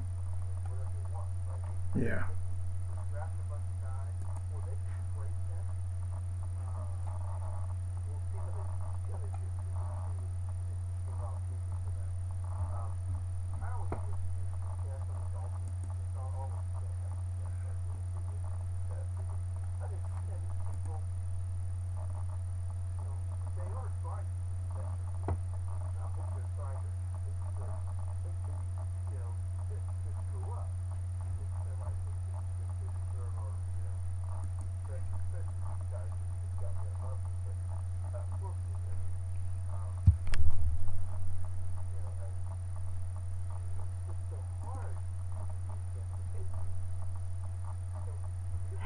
Seconds.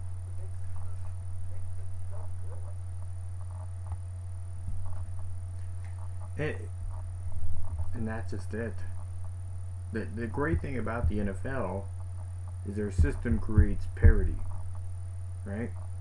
I think the NBA needs to do away with the lottery.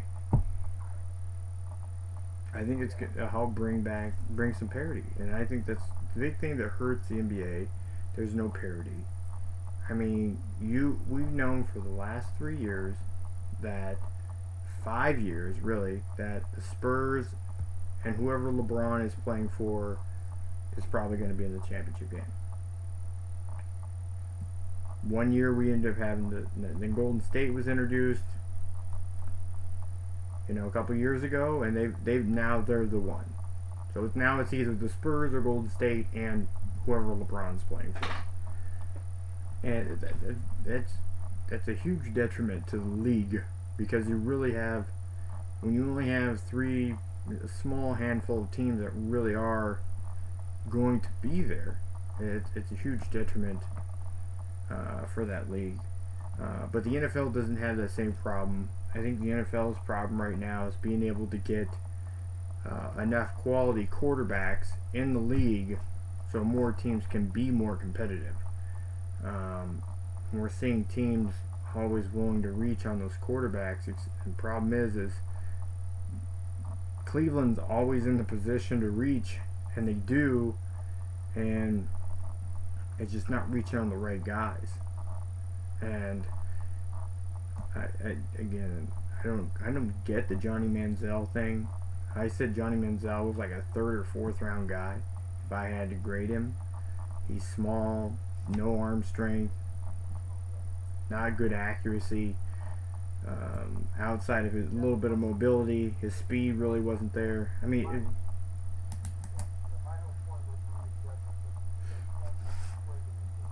yeah.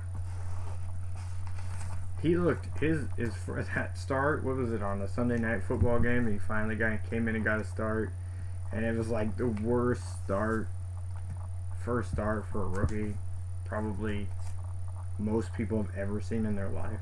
It was just terrible, and he's never recovered from that, really. Just from there went into problems with alcohol and drugs and partying, and and teams are still looking at him. Like, teams are showing some interest in him. I don't know how much interest, but he did hire his old agent back. And teams have, from what I understood from the combine, I guess there's been conversations and workouts. So, when a guy is just not, and that's the thing, is like Tim Tebow even. He said he was in a media press conference the other day in a Mets uniform saying, it's not my first sport, so if I'm not good at baseball, I don't care. It's not my passion. Yeah, that's right. Somebody's paying you money to play a professional sport. It's not your passion. That's the right thing to say, Tim. Good job, Tim. Your conscience won't ever kill you. Oh.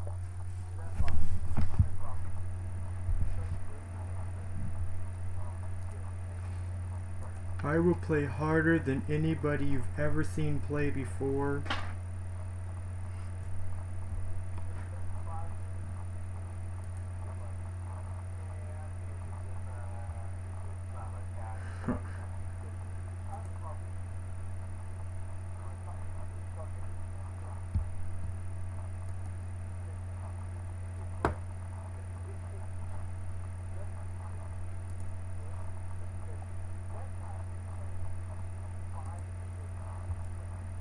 Yeah. Yeah.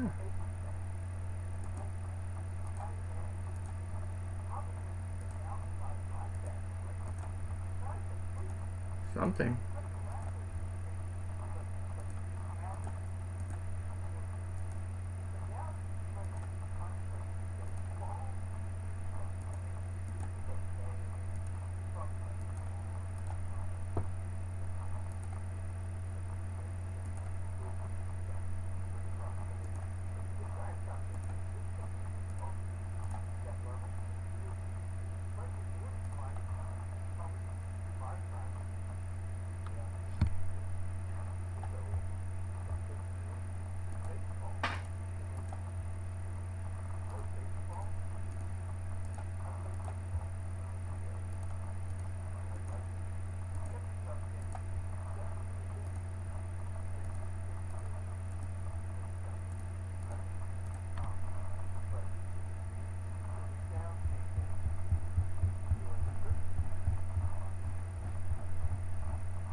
Yeah.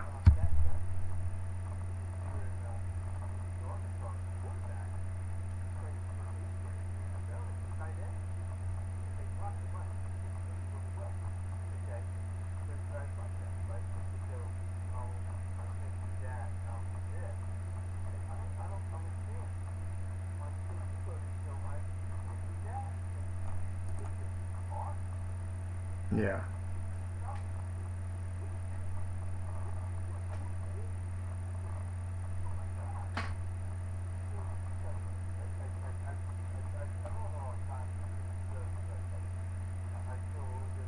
I don't know. You're kind of gushing. It sounds like gushing. You're kind of gushing over him. It sounds like that. I mean,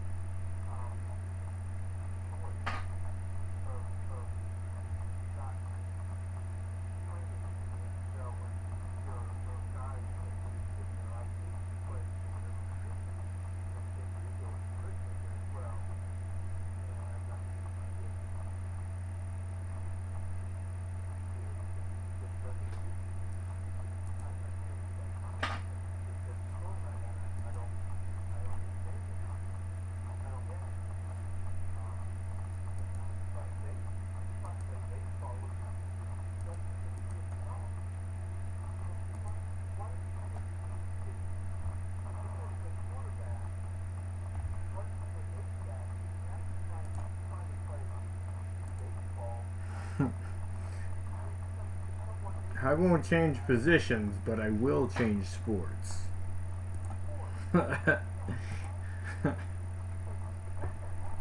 That makes sense. Why not?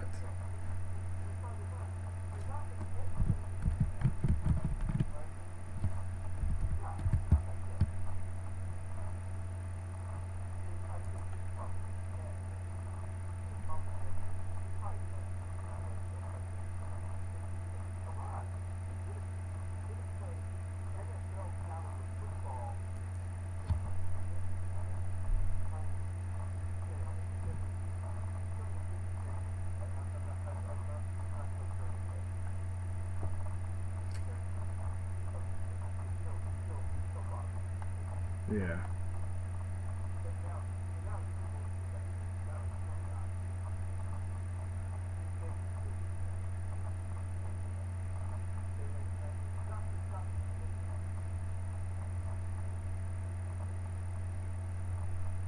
Well, it's yeah. Neither of us feel bad for him at all.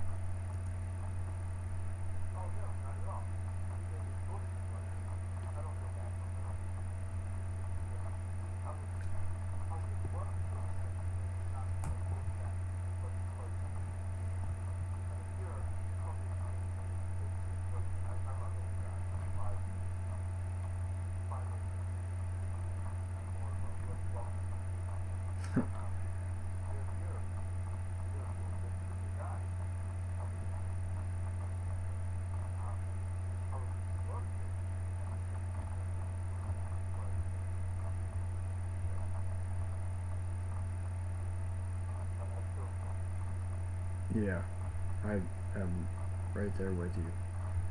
I wanted to get.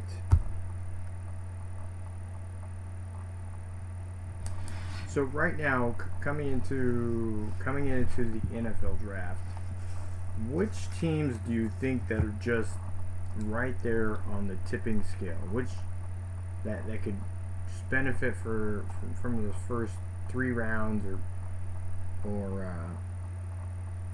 free agency that just might be on the tipping scale to really compete in the playoffs in the NFL? Which teams do you really see are just kind of could be tipping the scales after this offseason?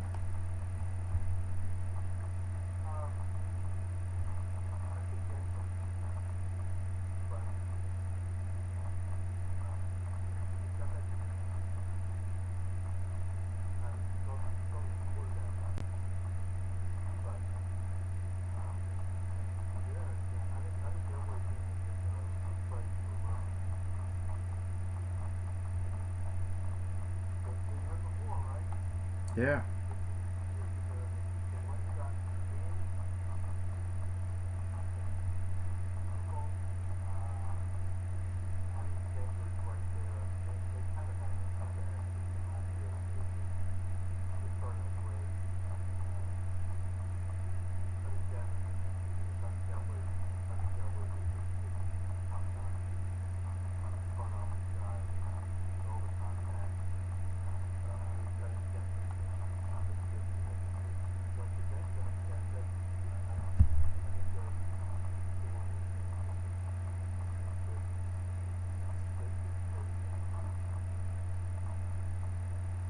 Yeah, actually, I would actually put Denver. I would say is right there.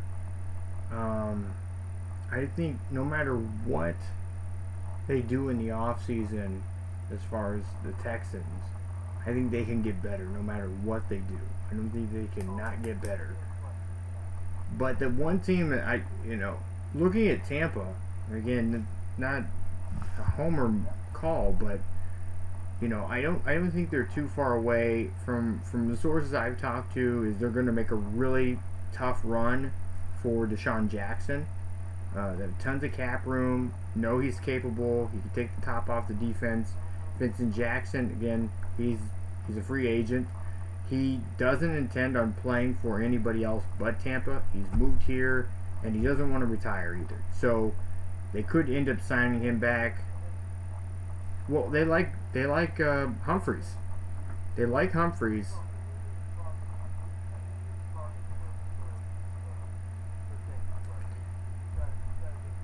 Yeah, I think Humphreys. See, if they bring back Vincent Jackson, they would probably use him in a similar role as they would with a second tight end. So if they don't bring back Brandon Myers, which is more of a blocking tight end, they'll probably end up drafting a tight end or signing one undrafted or somebody out of free agency to come in to do that. I don't see. I'd have to look up to see Luke Stockard. I couldn't imagine them. I mean, he's always hurt. Was his best season last season. But we'd have to see there. They could always use help for more people to catch the ball. I think Vincent Jackson at $2 to $5 million, they make that happen again because they have plenty of cap space. And I think he does that because he doesn't want to go anywhere else. I don't see him playing. I think because he's a veteran, there's a limit on how low. I think it's right around $2 million, where the lowest they can pay him anyways for being a veteran in the, fully vested. So there's, and they'll probably sign him for 2 years or 1 year. No, they're not. They're not worried about that.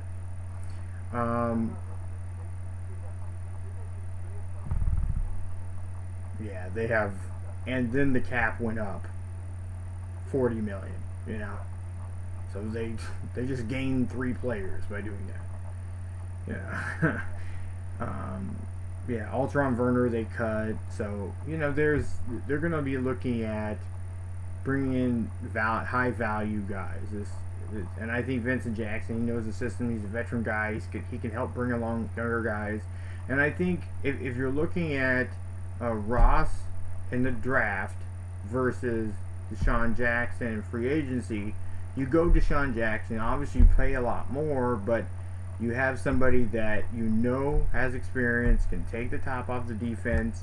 It's more proven. You know he can contribute. Whereas Ross is a great football player from what we can see. One of the best prospects at the position for skill, speed, combination, and stuff like that. But how long is it going to take him to mature into the NFL? The ball's a little bit bigger. The ball's thrown a little bit harder. People are coming at him faster. Is he going to be ready to play day one? Deshaun Jackson, you know he's ready to play today.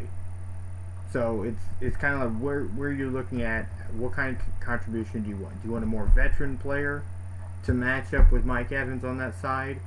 And do you keep Vincent Jackson? And I think that's kind of the way you go. You got a veteran that is older towards the end of his career, sign him 1-2 years. He could be your second tight end option. You can move him around.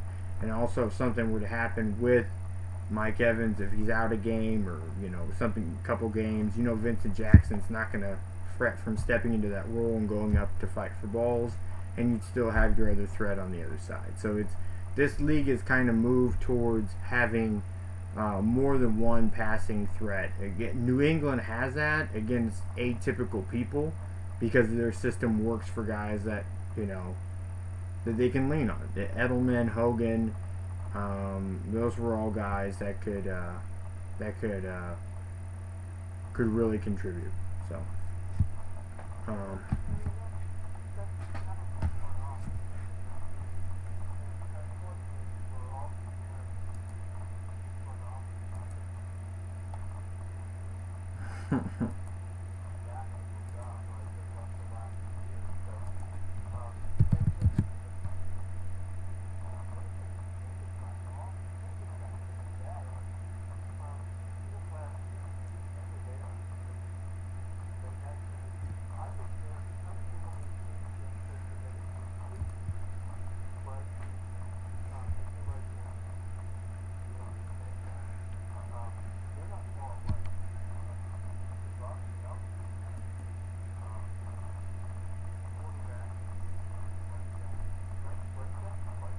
Yeah.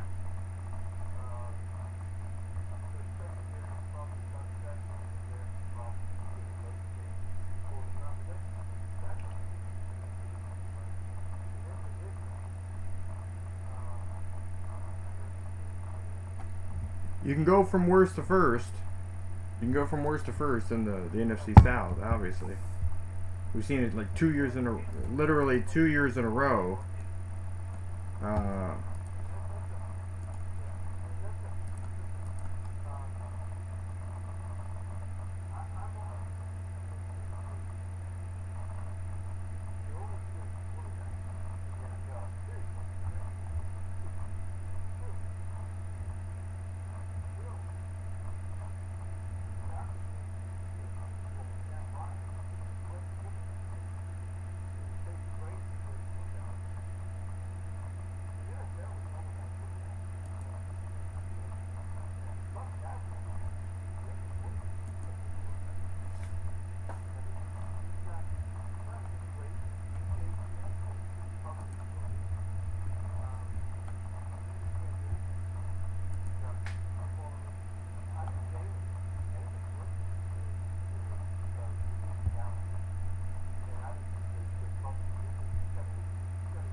Yeah.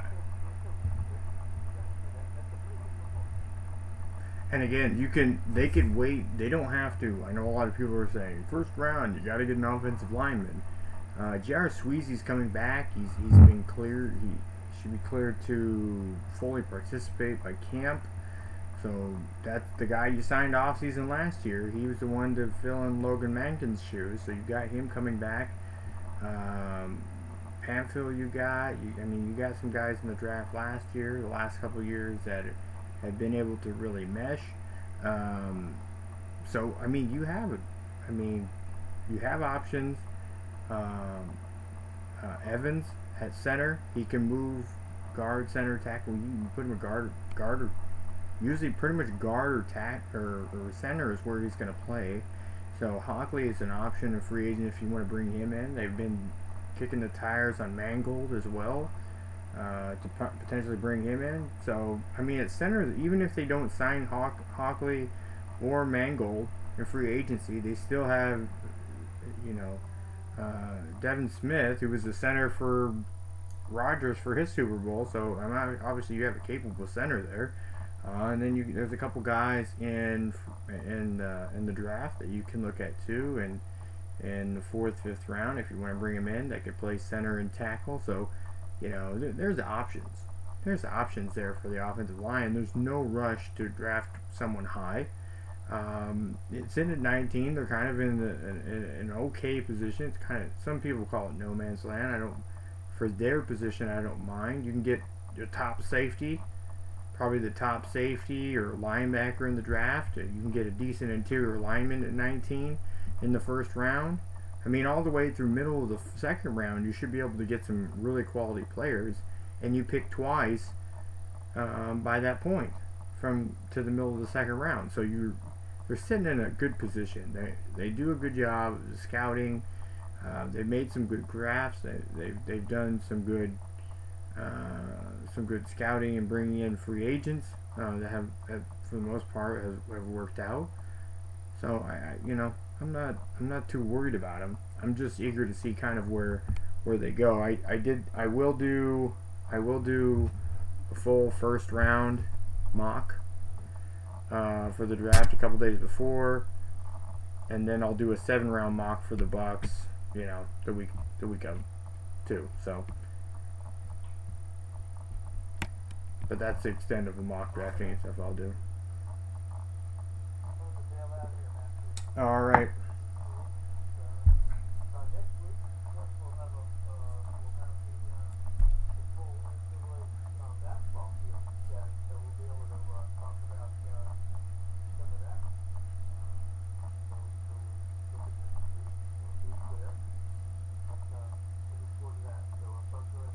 All right, I appreciate it. Kevin Krest, ladies and gentlemen. Alright, I'm going to switch gears here. I'm going to head over to boxing. If you listen to the show on Sunday, the Boxing Source, you know that Saturday's fight was a pretty historic fight. There's only been a few times in history that welterweights have fought to unify. Undefeated welterweights have fought to 5 times actually unify the belts in the welterweight division. This past weekend, Keith one-time Thurman, right out of the Bay Area here, and Danny Garcia fought 12 rounds, and Keith Thurman won the bout by split decision. I want to do real quick. I want to break down for major fights like this, main events like this. You can follow me on Twitter or on Facebook at Matt Long Sports. I live tweet, I live post my score every round, so you can see what my scoring is each round, and sometimes some justification depending on. With pay-per-view events, it seems to go at a little faster pace sometimes between rounds, and I'm not able to get as much explanation in, and then versus when it's on cable television, there's commercials. So my final score was 117-111 Keith Thurman. Now, most of the judges scored it 115, 113 Garcia, 115, 113 Thurman, and then there was a 116, 112 also for Thurman. So Obviously, he won it by split decision. Now, I don't begrudge the judge that said, in their eyes, Garcia won. It was a hard fought fight. He did fight well. And when you're sitting there in the ringside, and you can't always see if sometimes the ref's in your way. Sometimes the fighter is actually in your way of seeing what the other fighter is doing and what that fighter is doing. You can't always see everything based on your vantage point. Now, there are some advantages of being ringside. So, my score watching it on television and my score watching it ringside could be different scores too. Now, I do talk with training staff and members of these camps. Like, I would know more, so the body language, facial expressions from fighters if I was sitting there ringside. Now, I did notice that Danny Garcia, again, flat-footed, kind of as expected, is kind of where the scouting report was on him. He was going to be flat-footed. However, he was flat-footed, but he also struggled with hitting the mark. Now, let me put it this way. Yes, for those of you who are listening that looked at it, hey, he connected at a better rate. He was connected at a higher accuracy. Yes, he did connect at a higher accuracy. A lot of what he was doing was counter punching, though. Understand? So he was punching when somebody was in and punching at an opening. He wasn't pressing as much to look for openings and make openings. Thurman threw more punches but connected a lot more punches as well. For a lower percentage, not by a great margin, but a lower percentage. He landed a lot more power punches, threw more power punches, and landed a lot more meaningful shots in the fight. There was a point in the first couple rounds I was wondering if Danny Garcia would make it to the fifth. And he did. So you got to give him credit for the chin and hanging in there. And he did show in the fight, to me, that he does belong in the welterweight division. I don't think he can go above that because I didn't see a whole lot of power to where it was going to knock anybody out. He had a goal to, his whole plan was to kind of go with the body. Work the counter punching, but get that hook. He had a good counter hook, left hook to the body, but he wasn't working those body punches effectively early enough in the fight to really make it matter. So you could really see how Keith was throwing off the game plan, a lot of lateral movement.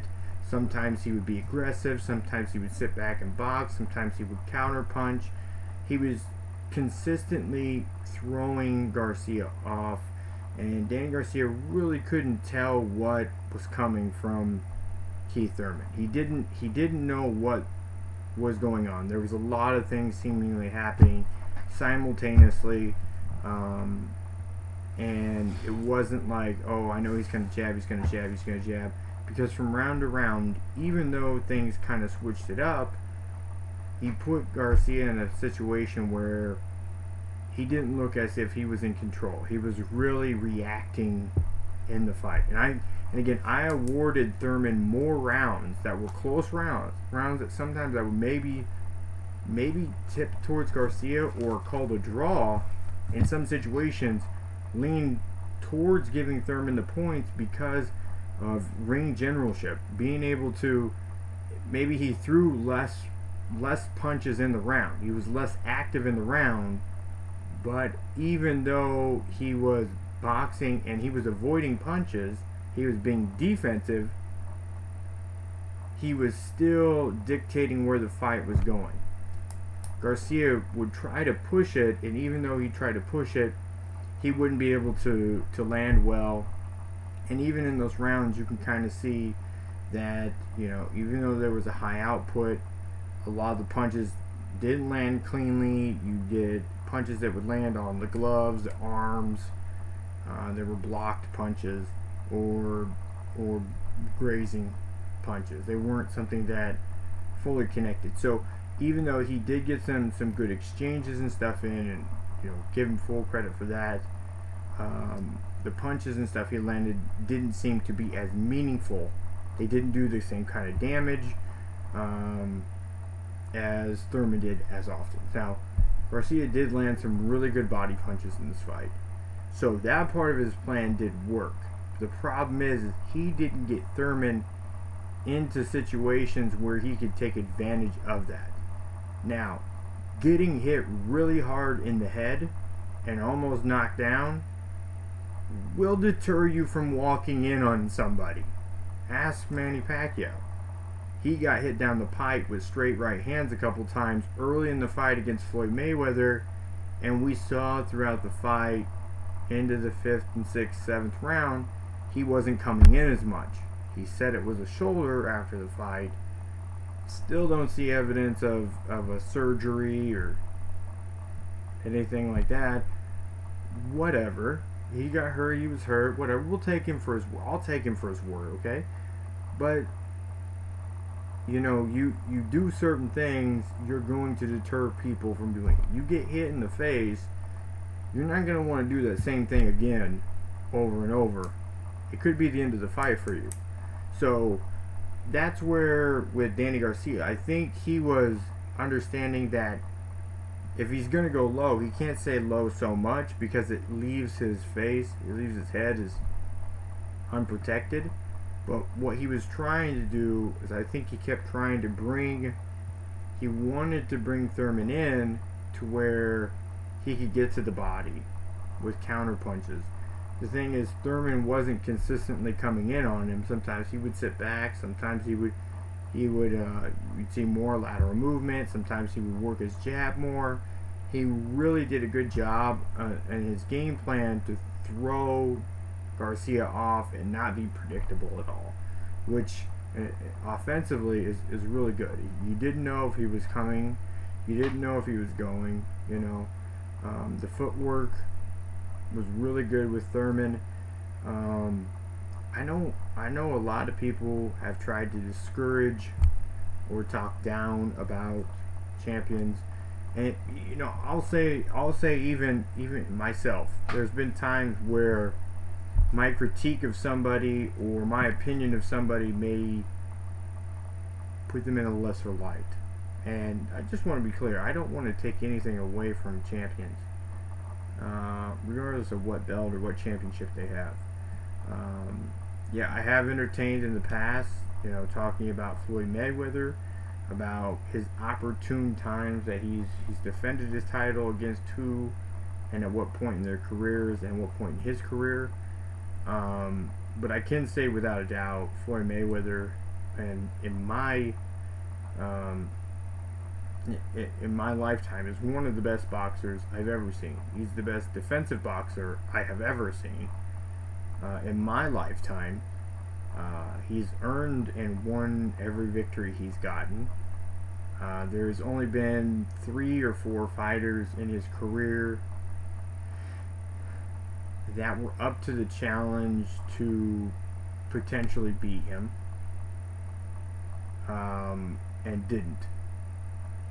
He still came out victor in every single one, and that's the big part of it. A lot of people didn't like Floyd because he didn't put on the same sort of entertainment that they wanted, and that was helpful in some ways because people would hate him and want to see him lose. I wouldn't mind seeing him lose because I want to see what happens after he loses. Some get better after they lose, some don't. I think Floyd Mayweather would get better after he lost. I don't think his last fight, the last 2 fights, I don't think, the third to last and the last fight, the rematch to Maidana wasn't necessary. I didn't want to see a rematch. I knew you weren't gonna get it, what you wanted, and I don't think Berto was a good choice either for the 49th fight. I don't think those were two good fights, not just for people that he has on his fight as the great one of the greatest. Again, I would much rather see him fight Keith Thurman instead of Berto. I would have rather see him fight Sean Porter instead of Berto. Instead of Maidana, I would have, I would have rather seen him fight. Pacquiao earlier. Another fight against Cotto or Canelo. I know that there's talk of was Triple G coming down and then fight at a catch weight. I wouldn't mind that at all either. But you have to also understand that the more at risk he puts himself into, the closer it is to a potential loss. And he's going to make smart moves. He knows what he can do in the ring. I don't think that there's really a boxer out there right now that I could say confidently that would beat him today. That I would say, yeah, I bet he would beat Floyd today. As far as the welterweight division goes, Keith Thurman, in my what I look at as true welterweights, he's the only guy out there that would really challenge Floyd. Could hurt Floyd, has speed, footwork, the ability to really do that. That's what I would want to see. Floyd, I don't discourage him from fighting Conor McGregor. If he's going to make $100 million and McGregor's going to make $45 million, listen, Floyd, that's a smart move. Let's do that. Let's go ahead. It's basically an exhibition fight. Who cares? People's going to buy the pay-per-views. Who cares? Get your money. Fight McGregor. Beat him at boxing, which we know you will. Conor McGregor will never make that kind of money in a fight ever again. That is his one and only chance to make $45 million. I'm gonna double check something. I did have it in the prep work. You know, I'm the largest UFC purse. Yeah, it's not in the.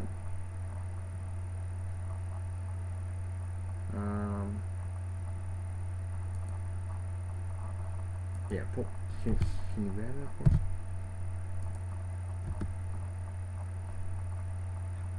The largest UFC purse in history has been $3 million. Conor McGregor earned the biggest disclosed MMA purse in sports history for $3 million. His opponent Nate Diaz will earn $2 million.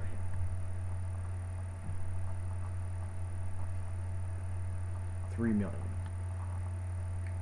That's $42 million less than fighting Floyd, taking another loss in your career in an exhibition fight that doesn't hurt your career, and it's not gonna hurt his career. It could only help if he does at times. And I strongly believe Floyd is going to make points of this fight look very entertaining.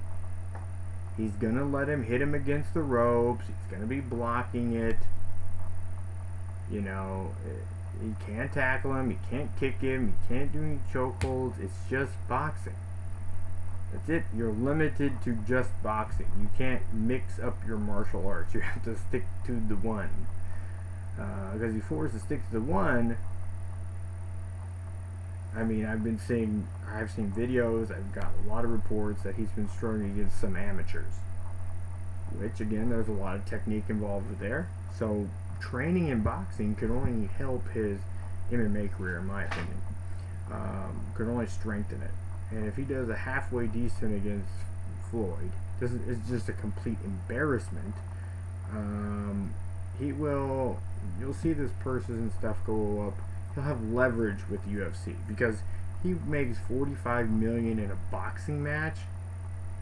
He's gonna say, "Hey, listen, I need to make a whole hell of a lot more to keep fighting MMA because now he can look at other boxers. And maybe he starts taking boxing matches on the side, making some side money. If he can make a purse fighting some prospect, maybe knocking him out in boxing, and make $5 or $6 million because he'll draw eyeballs, see if he can cross over from MMA to boxing the other way. UFC's in a position where, hey, he's one of our top guys. Now we're gonna have to start paying him more.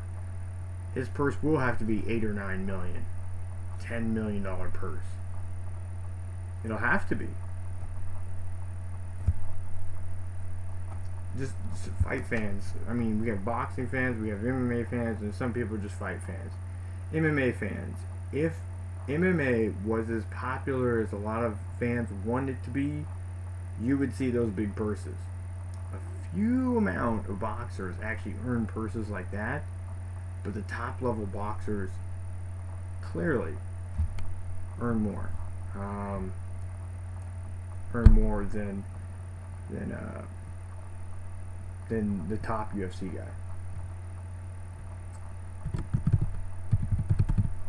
Let me just look something up here. Do it. I'll do it.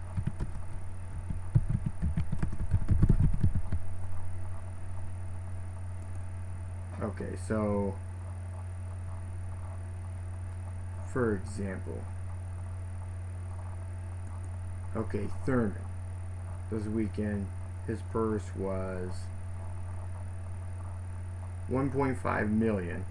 Guerrero's was $1.225 million. Broner got $1.25 million.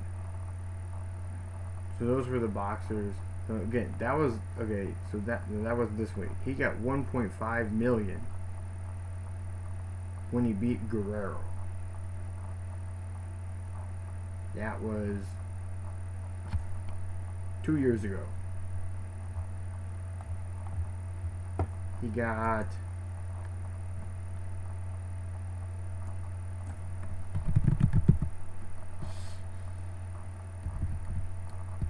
this weekend he got 1.5 for Porter, and he got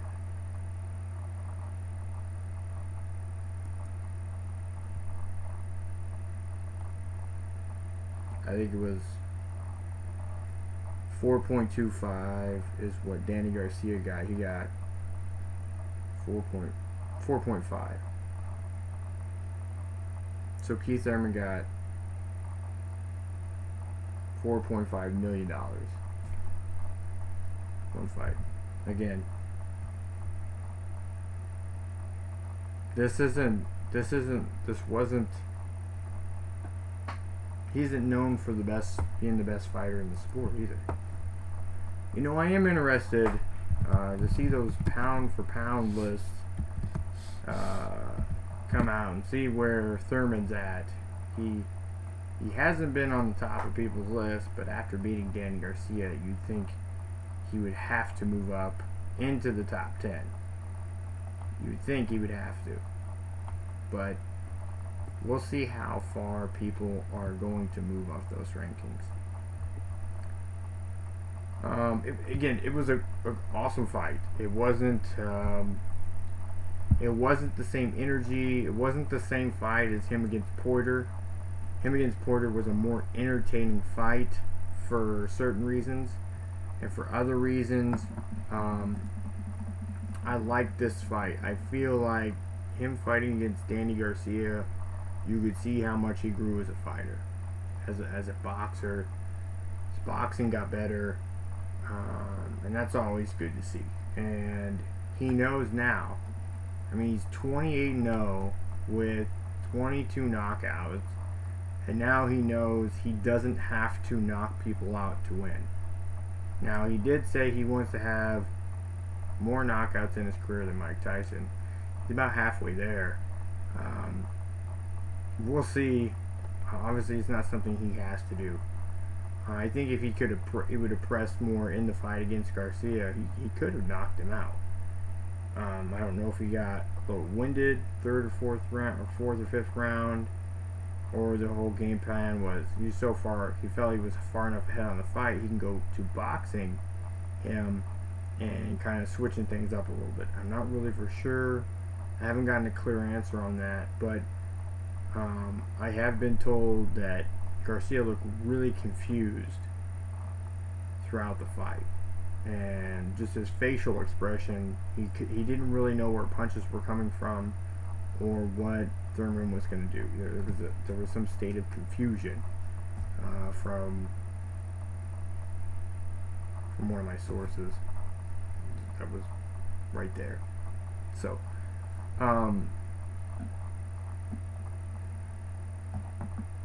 yeah, I'm looking forward to it. April 8th, who I have is the best pound for pound boxer in the sport, Vasyl Lomachenko fights. I'm looking forward to that. I will have a guest on to talk about the Vasyl Lomachenko fight we got coming up here in just a few weeks. Anthony Joshua will be fighting against Vladimir Klitschko for the IBF heavyweight title. I don't discourage anybody from watching that fight. It's old, it's new. April 29th. April 29th is the date they have set right now. European boxers seem to move it a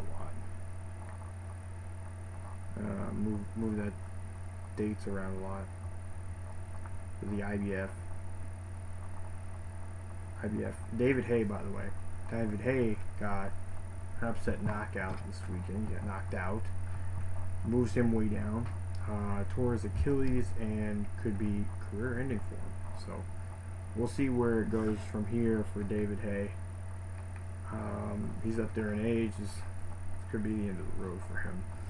Tyson Fury announced that the guy that beat Vladimir Klitschko to really spread all the belts around, to break up that unification in the heavyweight division. He announced that he will be returning to the sport of boxing. He's still the heavyweight champion, the top heavyweight champion in most categories. He did vacate a few belts. One of those belts is the IBO belt that Shannon Briggs will be fighting for in Miami in the coming weeks for that. Dante Wilder holds the other one. He just got done beating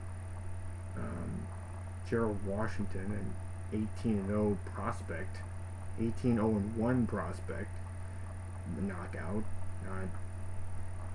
St. Parker's next, who's a legitimate competition. We'll see where that goes. There's, again, the heavyweight division. A lot of these divisions seem to be kind of mixed up. I like seeing unified belts and people with unified belts fighting against other guys with belts to unify belts. Champions fighting champions, or top contenders. That's what makes the sport interesting. I think a lot more of that is starting to come into the fold, and some guys are rising up, and we'll see where guys like Terrence Crawford end up.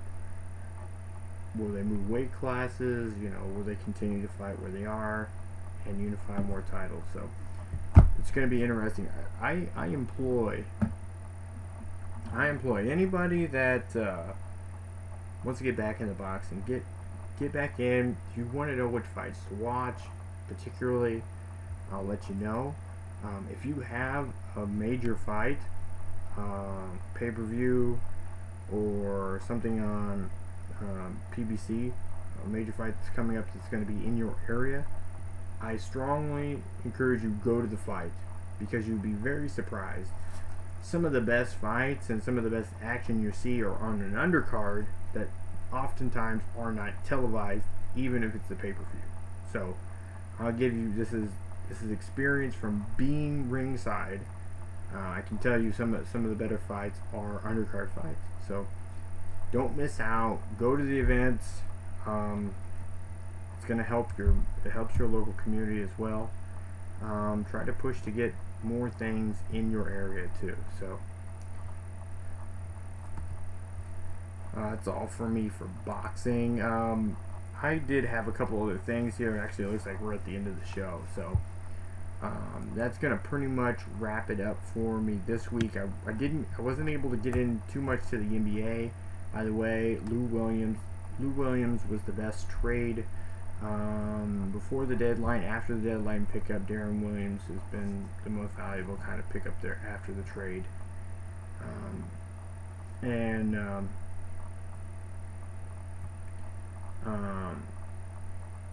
That's pretty much kind of a lot of the wrap up there from the NBA. I'll get into some more of that tomorrow on To the Half, so tune in.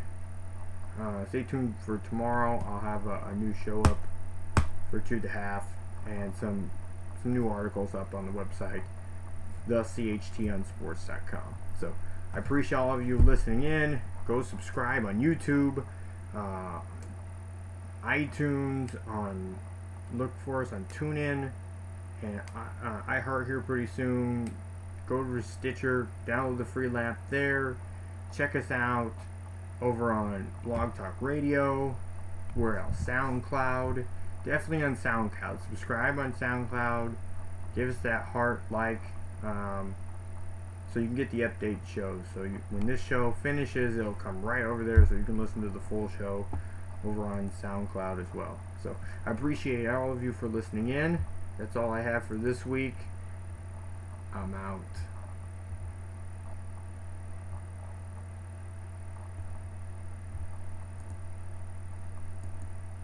Thank you for using Blog Talk Radio. Goodbye.